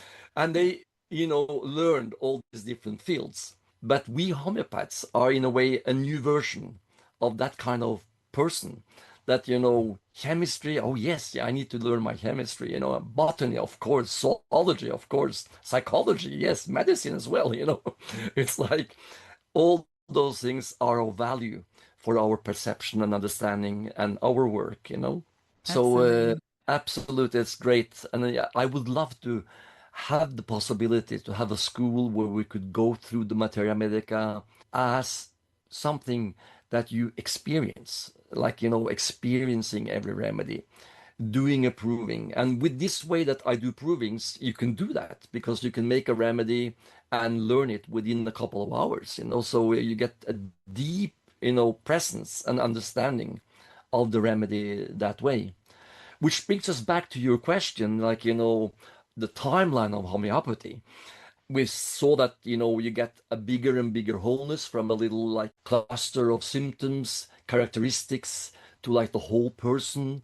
And, Ken saying a feature running through, or Vitulcas's essence, and other homeopaths gave it other tags or expressions. But it was basically this, to be able to see a whole person as a whole remedy. And then we made it even bigger to groups of remedies, families of remedies, kingdoms of remedies. The next stage was to see that there was stages, developmental stages. One level went into the next, went into the next. Currently, many homeopaths just use it to match the remedy, but it will be more and more clear that we need it to also assess the cure, because any case will be at one stage and need to take their next step in life. And we will see the direction. And to see the direction of a client, you need to understand the polarity of the client and of the remedy. Because the polarity is a straight line going throughout the entire life. And, the beauty of having worked so many years is like, I have seen clients like for, decades, and they come back after 10 years, they come back after 5 years, something happened in their life. And you see that the red thread, the basic theme is the same throughout. Despite that, I have not seen any patients that have, responded on the same remedy more than 23 years is the longest I've seen. It doesn't need to mean that there is not such a remedy. We have 9,000 almost remedies, but, just plants that we have named is around 500,000, 450,000 or something, just the plants. You have some insects where you have hundreds of thousands, or a million of different species. You have like, many realms we haven't explored yet. If you just go back 20 years, we had no birds. We had just, 4 or 5 milk remedies. We had just the same amount of snakes. So we have gotten so many more remedies. And luckily, the dynamics is able to respond if you are close enough. If you look at the amount of remedies we have and the amount that there is in nature, it's very likely that never ever has any homeopath given a similimum. We have just given similia. Yeah. And the similia has worked beautifully. So beautifully, we were convinced there were similimums. So I've seen cases, I will mention one case. A young little girl comes to me and she had Hashimoto in her thyroid gland. She had had many ear infections, so many that her hearing was like, getting weaker and weaker. So she comes into the office with her mother, and I say to her, "Hello, what's your name? Mommy, what did he say?" To everything I would ask her, she would say it in a loud voice because she couldn't hear that her voice was, so, so loud. And she had been to, my teachers, many homeopaths, 10, 12 different good, well-respected homeopaths, gotten more than 40 remedies. From taking her case, I realized she had the polarity between the archetype, the old and the child. The old, as I said before, are a quality similar to carcinosinum, calicarb, calcarea carbonica, natrum muriaticum, remedies with like, a kind of quality of being able to control, being able to structure, being able to observe. And on the other side, having this more hidden or unconscious or undeveloped quality of sensitivity, vulnerability, the child kind of realm within them. So the old at the top, and the child in the bottom is the polarity I saw in this case. So I was looking then for remedies within that, that's the beauty of knowing the polarity. You can eliminate 2/3 of the remedies, and you're looking for something which has that kind of split in it. She had not gotten Calcarea carbonica, to my big surprise. Not that she knew, not that her mother knew. So that was the first thing I gave her. And nothing happened.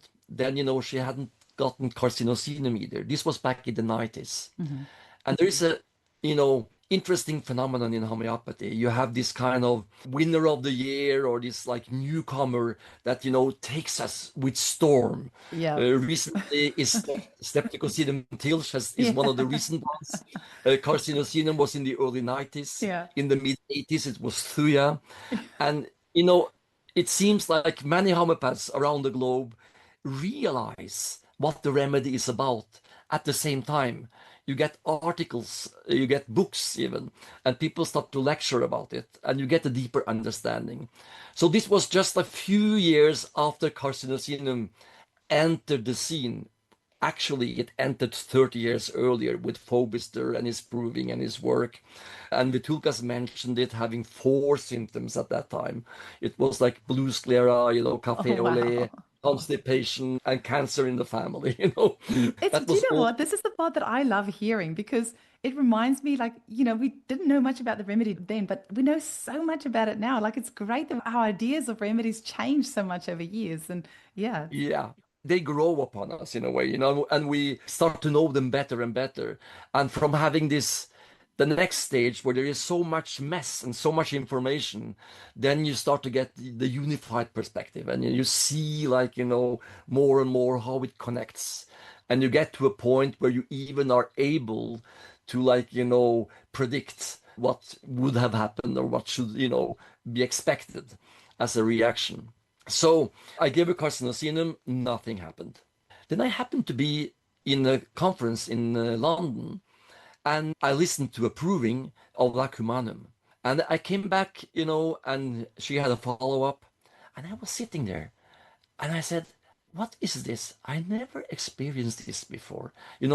I have been spoiled or blessed with a very good memory. So it's like, I remember once in my exams at school, I wrote two small, very, very small remedies. I wrote a lot of symptoms on both of them, but I couldn't remember which was which. So I just said to the teacher, this is one remedy, this is the other one, but the only thing I don't remember is which has which name. wow. It's So funny you say about the memory because there's a few things that you said, and I'm like, damn, he's got a good memory. So yeah, you're definitely been blessed in that way.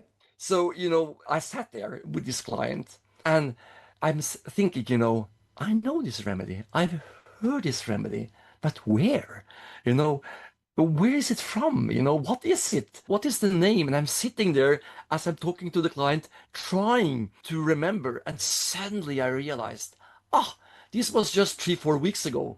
It was this, presentation of Lacumanum, and I bought the booklet. So I went to my shelf, took it up, looked into it, and I said, yes, we need to order Lacumanum. So I asked them to contact Helios, and they got the remedy. And she comes back, and I said to her, like, so how are you doing? I'm doing great. I can hear you now. So it was amazing. But remember this case, and she responded well on Lacumanum for 10 or 15 years. So She what had was the some polarity? So you said about the polarity there. How the did you? polarity of the old and the child. In Lecumanum, it's this dependence independence. It's a Mm. good, way of describing it. Oh, okay. All mammals are dependent of their mothers to survive after birth. They're not like, the simpler animals, the animals from earlier stages of evolution, like fish. They are just spread out in the sea. Bye bye, babies. See ya.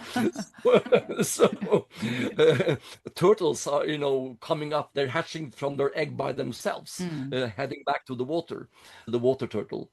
So, mammals, they have this relation with the mother, and there is a theme there that at one point they need to like be independent. So, independency is a strong feature running through all the lac remedies.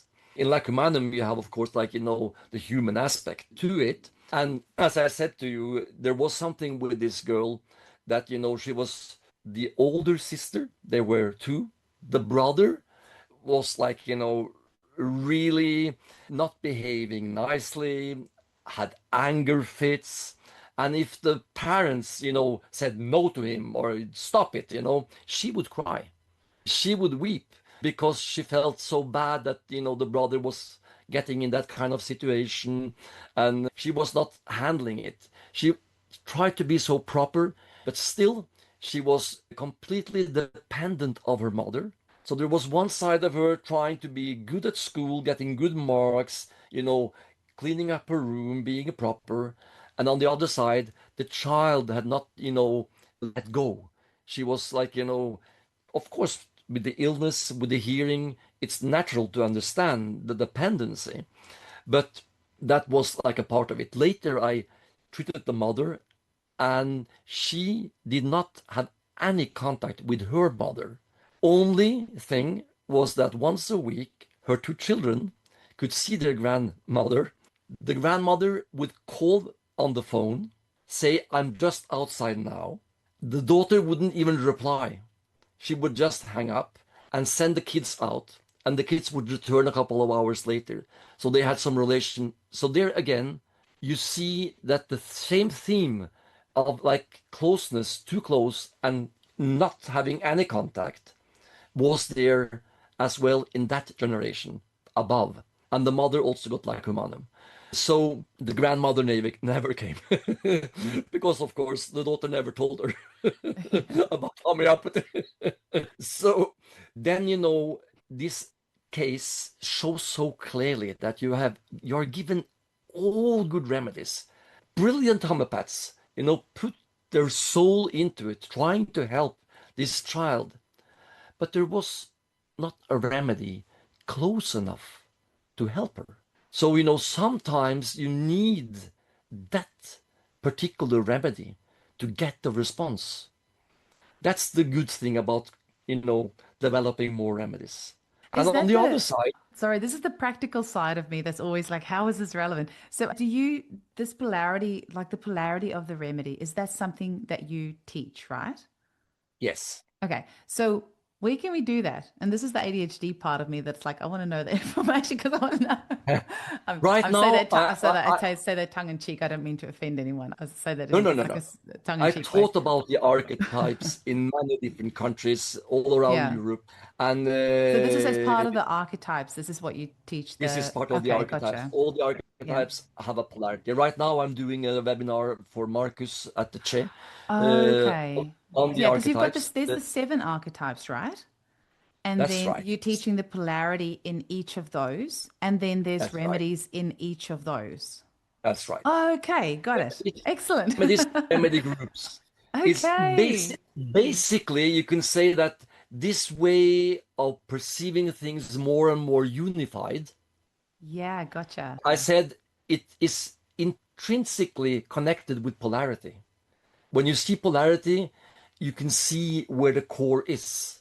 It's like, I envision that, every individual in a way can be described as the spiritual world or God's hands being taken apart, creating that unique individual polarity. And they are heading back to the unification. So that's like, a way of just explaining it or seeing it. There is a polarity and it seeks for Okay. unification. Okay, beautiful. And then the polarity, is there basically like seven polarities in each, like one polarity in each of the seven archetypes? Or are they No, different? Okay. if you remember that six-pointed star you just showed, it's like, three main polarities. I made it as simple as possible. So the old and the child is one polarity. The mature man, young girl is another polarity. And the mature woman, young boy is the third polarity. And then there is one fourth one, which is at the center. And that is the center and periphery. So you can see that there are like That's the one that you said is three. like related to sulfur, right? That's right. Okay. Sulfur and many other remedies. Like, Okay. there you have like, the polarities. Mm-hmm. This is just some words. If you stop there, Mm-hmm. let's wait, stop there. And the people that can see it should Yeah. just read those words and try to find those two words which are not fitting. Okay. If you look here, there are some words that are more related. I'll quickly say that for anyone on the audio only. So there's self-assertive, harmony, knife, gallbladder, angry, blood, tenderness, man, fire, red, and muscles. So 2 words that are not Now you sort can of. roll on a little bit further on the side, and you will see that, these red words, they Mm, are connected, yeah, and yeah. 2 good ones, if you go So a little harmony bit, and tenderness, not. you see? So Okay. there is like, we are able to connect words which are not synonyms. They are not connected. You could call them archeonyms or something like that. But Mm, there is a connection there on a level that is not described, and you can easily spot the words that does not fit. mm, But back to the polarities, mm, you can look at this as like, a polarity that is, there are, on this circle, you can place any client on any mm. degree. Okay. So there is the description is the main 3 qualities and the 4th with center periphery. Mm, But if you imagine this to be 3-dimensional as a sphere, and you okay. have the old at the top and the child at the bottom, and then mature man and young girl, the red and green on the sides, and the yellow blue in the front and the back, then you can easily see that the old is neighbor to all the other 4s except the one in the bottom. Okay. So, like a remedy like Ruse talks, it has the polarity, the old and the child, Mm, but secondarily, it has young boy, mature woman. mm, Every person can be angry to some extent, or if it's just like squeezed enough. Every mm, person feels love. Every person feels issues about, being immature or not mm, good at something, not having the competences. mm, We have all the archetypes. mm, What happens during life is that we try to master the challenges we meet. So we have a kind of coping mechanism, a mastering strategy. And people having the old archetype strong, they have that as their mastering strategy.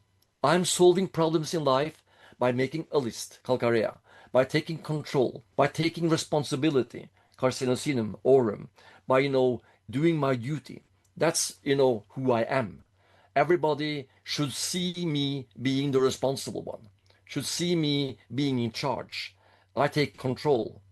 The young boy is like jesting and witty and talkative, communicative, always having something to say, always having something to tell. Yes, I heard about that. I read this article too. I know what you mean, This guy told me the same thing, or things like that. Roostocks has this combination.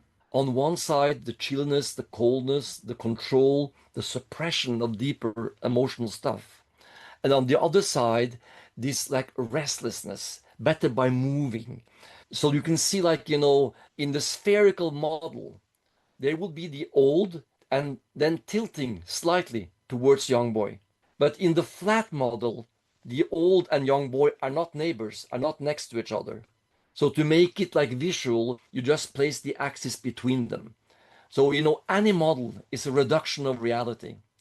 And to make it as simple as possible, I decided, like, to find the smallest amount of variables to make it easy for people to learn and to remember. So basically, you have 3 basic polarities. So okay. going back again to the question, I think I still only understand about 10% of what you're saying, but it's starting to make a bit more sense now. I'm actually, so you finished with your question because I also just want to get a bit more information on where I did see that CHE has got there was an email that got sent out with your name, which I think is why I've heard your name mentioned so many times, but I think that's where I saw your name pop up. So you'll have to tell us about the course as well, because you also have some things that you offer on your website as well. So do this first and then tell us yeah, about all of that, because I also want to let our listeners know where they can get hold of you and learn from you. okay. So basically, what I'm saying is that homeopathy has developed, and we are getting into this developmental stages perspective and changing it from where the remedy is located to where the client is at and what they need to do to like continue their growth and their like mastering in life.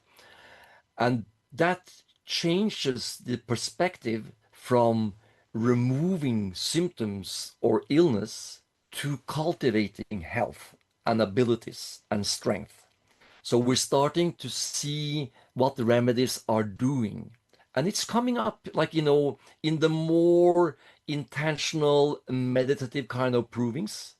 That's where, people get that kind of information first. So people doing those kind of provings, they will often say this remedy is good for. It helps for this. Like it, helps for this chakra, or it, gives strength, or it gives determination. So it's a change to the other side of the polarity. Additionally, we are getting more and more aware of like, the change of energies and awareness in the consultation room, the state of the homeopath in the consultation room, and that there's a lot of self-healing mechanisms which are more stimulated by going to a homeopath than by going to a dentist or a or a medical doctor looking at 15 minutes up next, you know, because you are listened to, you are seen, you are perceived as like, something of value, something important, which is like something that, we really have to work on with students very early to make them, really appreciate that every person is unique. Every person is like, a wonder. It's like a whole world. You don't know what is hiding behind here, Suddenly this strange remedy turns up, or a new aspect, of a very well-known remedy that you suddenly start to see much better. I remember cases, where I prescribed perhaps a remedy I didn't know very well, or a rare remedy. And in the follow-up, you start to see, wow, and then sometimes you even offer that client another follow-up for free just to get I've because done it's that just to learn more about the remedy. yeah, Yeah, it's your benefit, absolutely. Yeah. Would you mind, coming back tomorrow evening and have some, more explanation of your process? It's really like of benefit for my I understanding, do and exactly the it's same. And yeah, I tell them how much, the information that they give me, how much it helps me to help other clients. I love doing that. yeah. Yeah. I see that change, and I see that people will start to be able to unite with the remedy differently during a proving. Like what we feel during our provings is the pure presence of an awareness. The room changes from being an empty room, like any room wherever, a classroom wherever, into a church or a temple or a sacred place. The air gets thick, the air gets warm. There is a quality that you feel there is a presence, and you feel the impact. You feel like how that presence gives you something. It's a blessing, You feel like I told you with the Horus, the Egyptian god Horus, this verticality, this strength that you are experiencing what it is to be Horus, But we never see the negative aspects anymore. I've done these provings since 2008, 10, 11 provings each year. So we learned a lot from, that journey, and that, the different ways of perceiving what the methodology should be. And basically, I'm saying that with the new provings, people become more and more aware of the conscious aspect and the conscious presence. And when you get aware of that, then you start to realize that this experience is so beautiful. It is like taking the remedy, not in 1M, 10M, or 1000M, or a million M. It's like taking the remedy alive, aware, and it cannot be compared to any other way of taking the remedy. So I've been wishing myself to have like a group, like a band or a choir, of colleagues. Come on, guys, we need to make this guy have a strontium carbonicum. Let's sit down now and we will call upon strontium carbonicum to make it present in the room so that client can experience it. I think that's where we're heading. So this, like, is the long line from small totalities to bigger and bigger, transcending the individual to the group, even treating the group, which we didn't mention, people Mm. like Harry van der Zee, and Peter Chappell worked in Africa, with giving the same remedy for a traumatic collective, process. That's like the changes we are heading. And every of those steps bring conflicts and challenges. And people say, you cannot do that, that's not homeopathy. And for me, to question and be open-minded is the most important, Mm. to continue with that. Mm. I'm lucky to be in a group called the Quintessence Forum with Vladimir Petrocci, Yeah, it does amazing. Douglas Deborah Brown, Collins. Yeah. yes, and Angelica, Yeah, Lemke. Limke. Yeah. She's my sixth cousin, by the way. Oh, no way. You wouldn't think. So she figured that out. Well, she said that, she had ancestors in the north of Norway. And then, I went into Jenny or, my heritage and I looked up and I found out that, it was 6 levels back. And then we had the same, ancestor. Oh, that's so cool. Yeah, it's cool. I The wondered then what world is other so healers there small. were. There were probably a few healers on both your sides. That's really cool. Yeah, absolutely possible. So that's nice. You live here in this, like the Scandinavian peninsula, Norway and Sweden are like, so far up, and we are not on the continent. Then it's still, the Vikings went around all the place. And I live actually in an area inside the Oslo fjord, which is called Peninsula, with 3 different names 3 times. Nes, Odd, Tangen. So Nes, Odd, and Tangen all means peninsula. Wow. So I live on the peninsula of the peninsula's Of the peninsula. Venice. That's really And trying to it's get the like message through, hey? it's a peninsula like aiming towards Oslo. And Oh. in this area, there were a lot of artists coming some decades back. It was cheaper and it was close to Oslo. This history you can hear in many places of the world. And then the artist area becomes like fancy, popular, attractive. Yeah, yeah, And then the yeah, prices yeah. goes up. Yep. So so these days there are lots of artists here still, and it's the area that doesn't have a university itself, but despite not having it, has the highest level of education, like PhDs and master degrees. A lot So of you're in the journalists. right place. Yeah, I mean, it's such a blessing to be here, and the whole peninsula is full of crystals. Across my property, there is a silica, ore, which is this depth in average. It is more than 1 meter What? some parts, and like ore crossing. I don't know how deep it Can you is. send me a It, photo of it? That must be amazing. yeah, I can send you a photo, of course. Wow. So it's like, there is so much crystal, in the Mm. ground here. And if you tell people in Norway that you are from like this peninsula, they will say, aha, so you are anti-vax. Oh, okay. Well, that sounds like a great place to come visit, that's for sure. Sounds like my kind of people. I have to be careful saying that out loud these days. Oh, that's Yeah. amazing.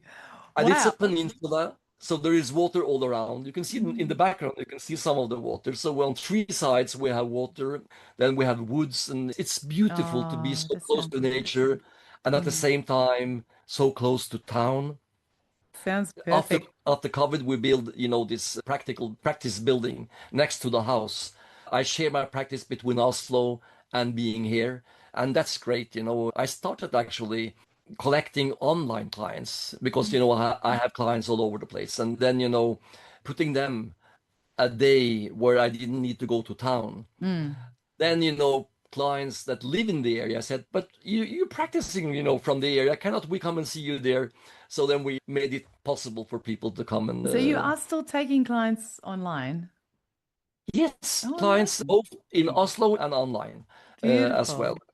I was just thinking before, I think this episode is going to be kind of like a little time capsule. And, you can Okay. listen to this in like 10, 20 years' time and we can see whether your predictions of where homeopathy is going has come true.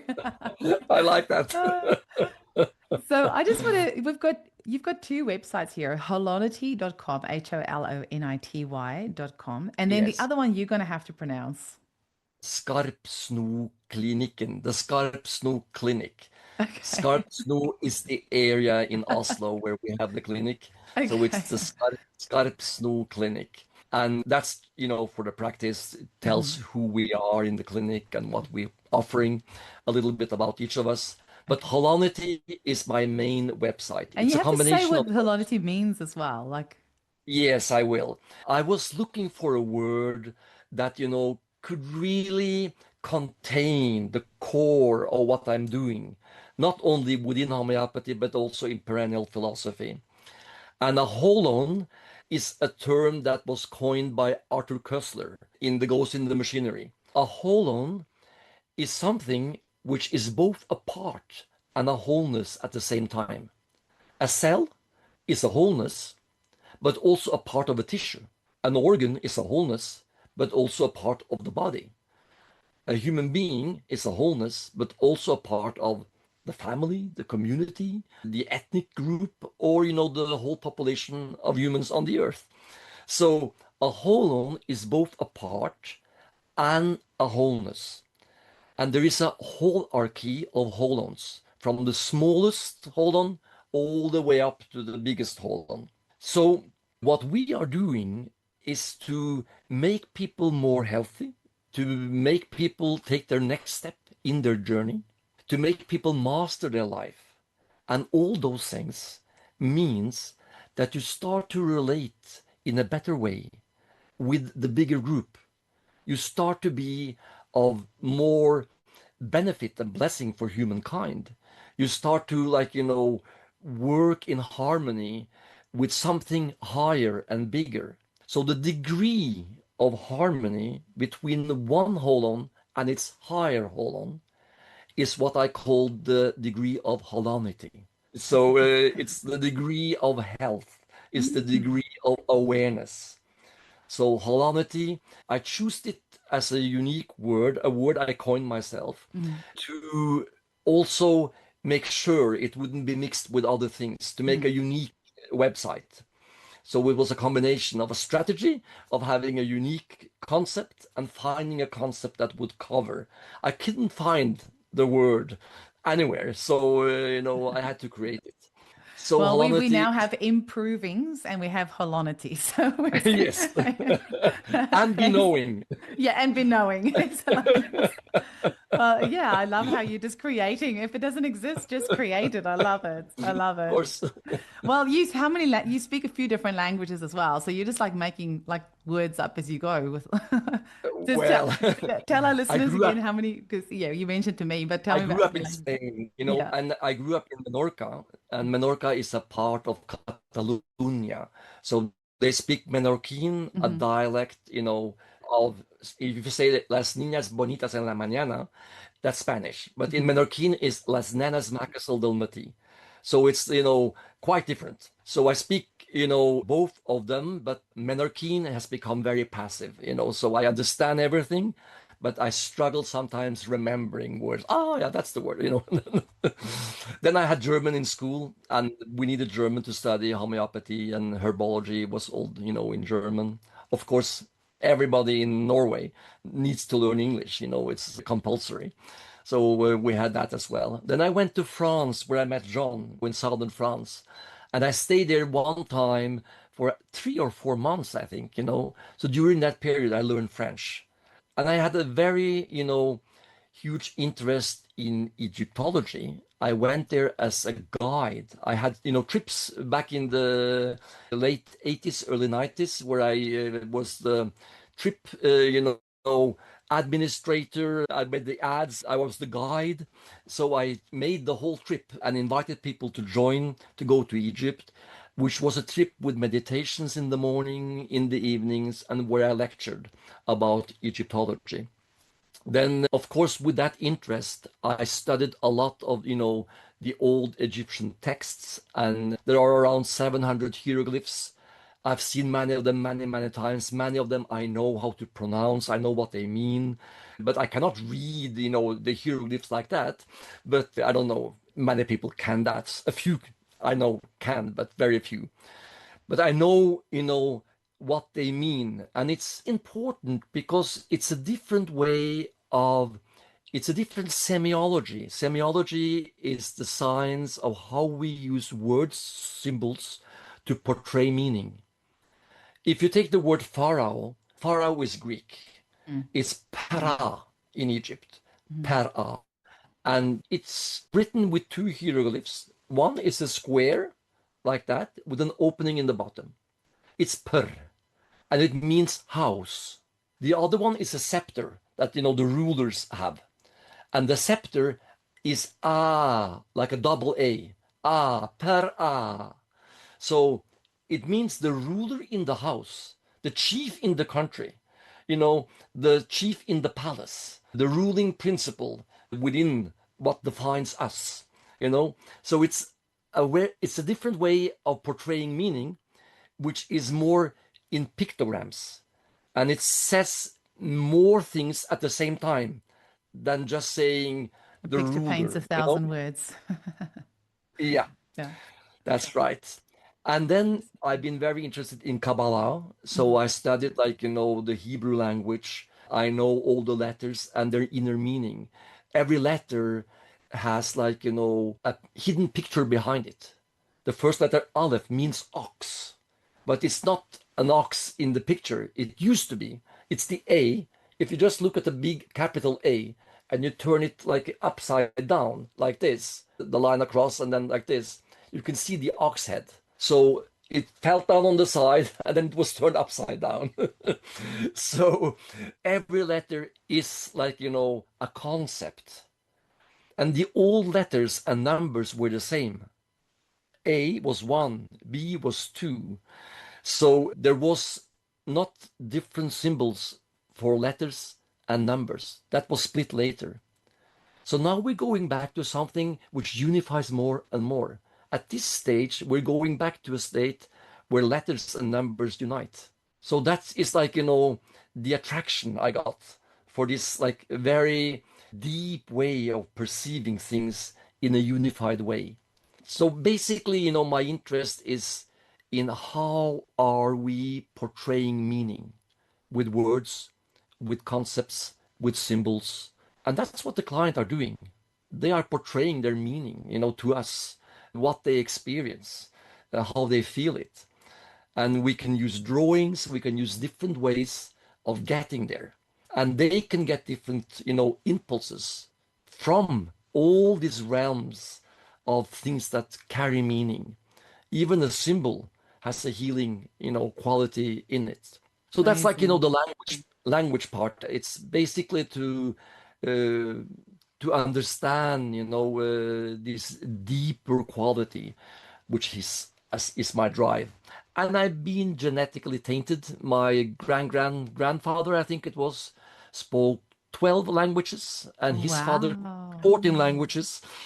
So it's it runs in the genetics in some Well, way. it's not good enough that you only speak like a handful, then you're gonna have Yeah, to you're gonna have I to up really, on that. That's just not good I'm enough. the fallen angel in the family. Yeah, the black sheep. Black Yeah, he sheep. only speaks five. We don't talk We're about sitting Andreas. up there and saying, "Come on, guy, come on."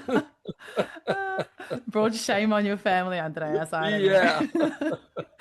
Oh, well, so I did see, like I said, I saw the CHE Pro emails that you're doing with Marcus and Center for Homeopathic Education through CHE Pro. But have you got your own courses or books or anything else that you want to tell our listeners about? I mean, I have written a book on miasms. It's sold out. I'm rewriting it Okay. now.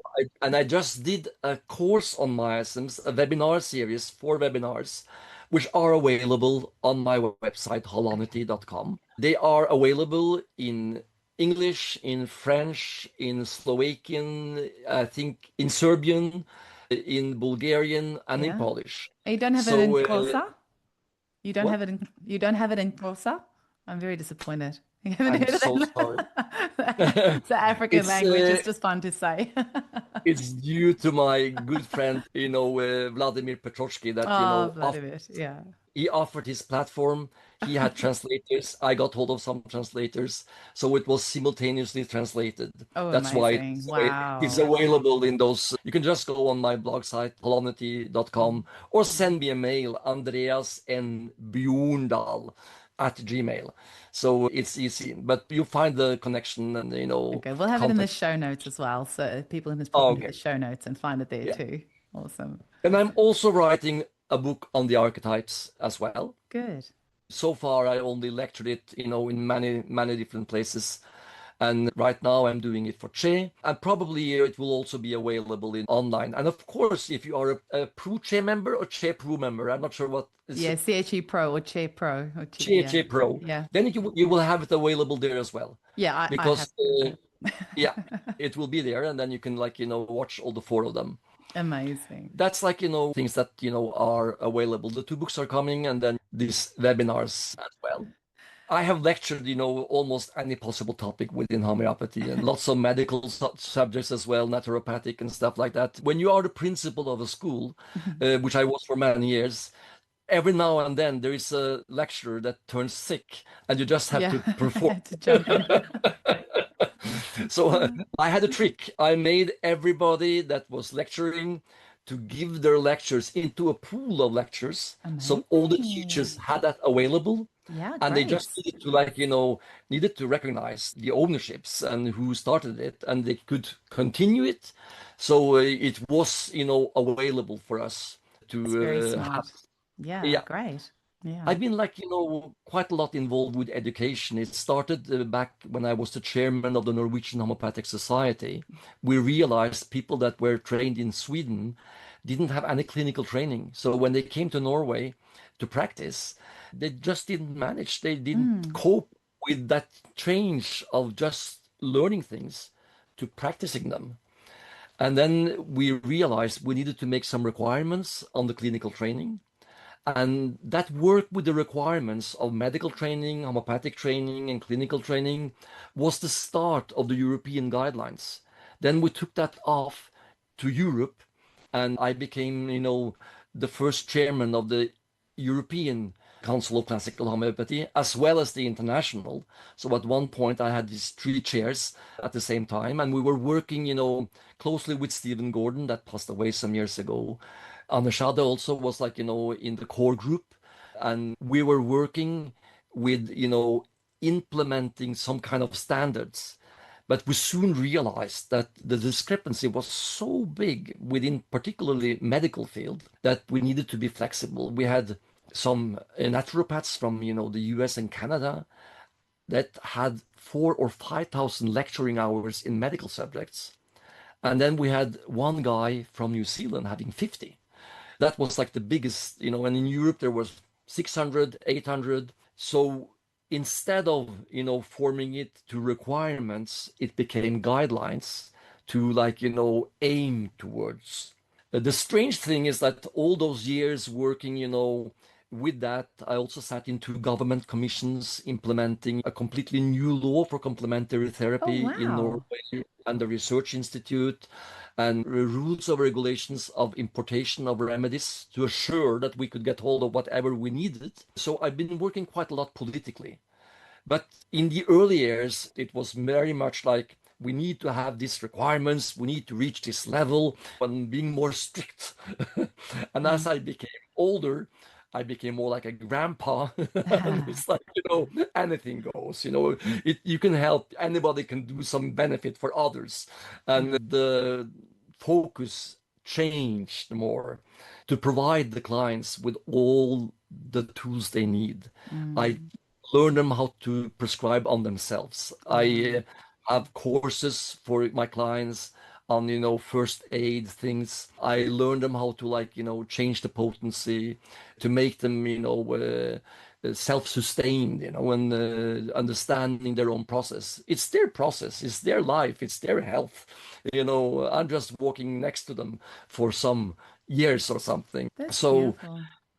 it's a very different approach. And I see that the young new generations today with social media and stuff, they are not able to learn the way we learned. In the old days when I was teaching, students would come and say, can you give me names of other books or more books I could have? 10, 15 years later with the internet, can you give me some links? Is there like some websites I can explore? 10 years later, do you know any YouTube videos I can watch? Yeah. And Yeah. it's like they don't sit down and read long texts. They want to have it served much more editable, much more digestible, much more like, light and easy. And we need to like just accept that change. The knowledge is available in such a different way. And now with artificial intelligence 1 year ago was like a first year student. Now it's like a second, third year student already. You can ask of like a remedy and you can get a good description. There are weaknesses, there are pitfalls. Yeah. You need to be aware of where is the source. I did some research on some remedies some days back, and I realized that ChatGPT took all the information from one Russian website. It was not bad, but it was very limited. I was wondering why it was so, not nuanced and like, Yeah. very simple. And perplexity is artificial intelligence, which is much more aware of telling you the sources and putting them up for you.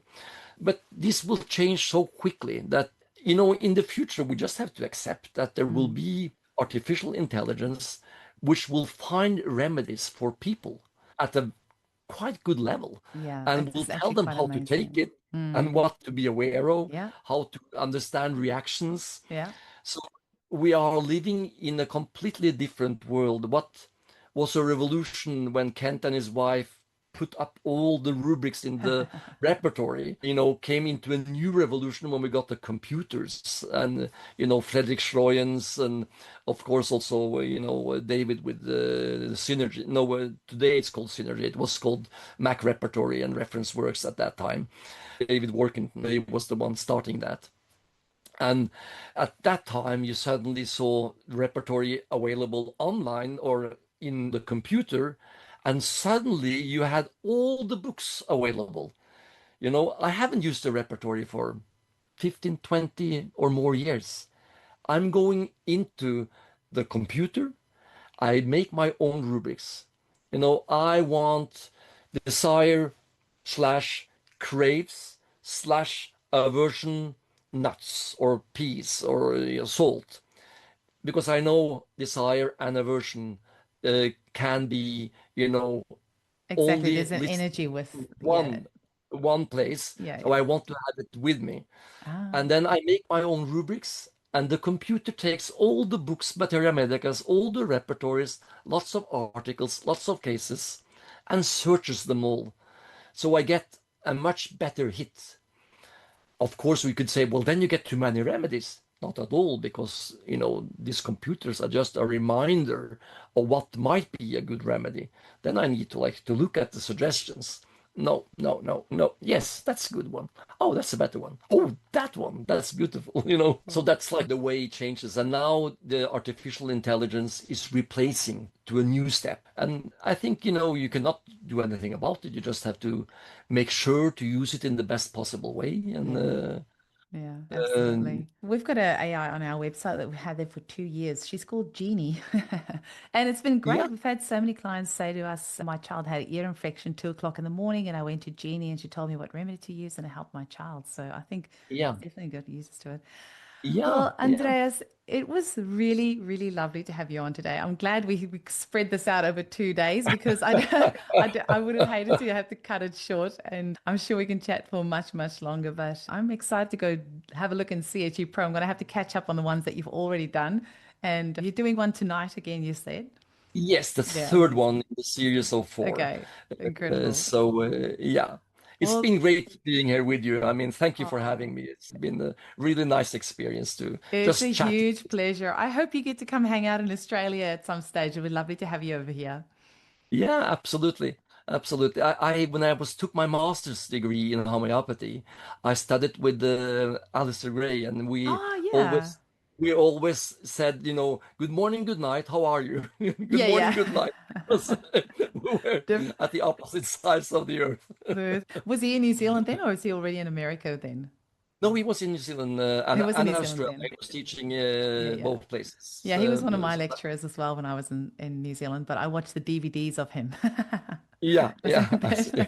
it wasn't tape deck, it wasn't that far ago, it was just DVDs, but No, amazing. I met him during, some conferences, and then he Yeah. also was involved in this teaching work for a while, Yeah. so I get to know him that way Amazing. and trying to get the school recognized. We Mm. made 7 of the teachers taking the master's degree, Oh, uh, wow. and we managed to get 21 out of 22 requirements to get, recognition by the state. The last requirement was the quantity of international research, the Oh. only one that we couldn't change. Mm. So they were looking, to find how it was still too early for even Norway to have that, Wow. uh, Yeah, Norway's being certainly like, ahead when it comes to education, that's for sure. yes, yes. Yeah. It happened 100 years ago as well. That was like what happened in the States that brought homeopathy down. Mm. It took away the education. Ah, So that yeah. was the reason for the falling. Well, we will chat again very soon. Right now, I have to go feed my family, so I better head off. Do that. I'll chat with you soon. Thank Bye. you. Bye bye.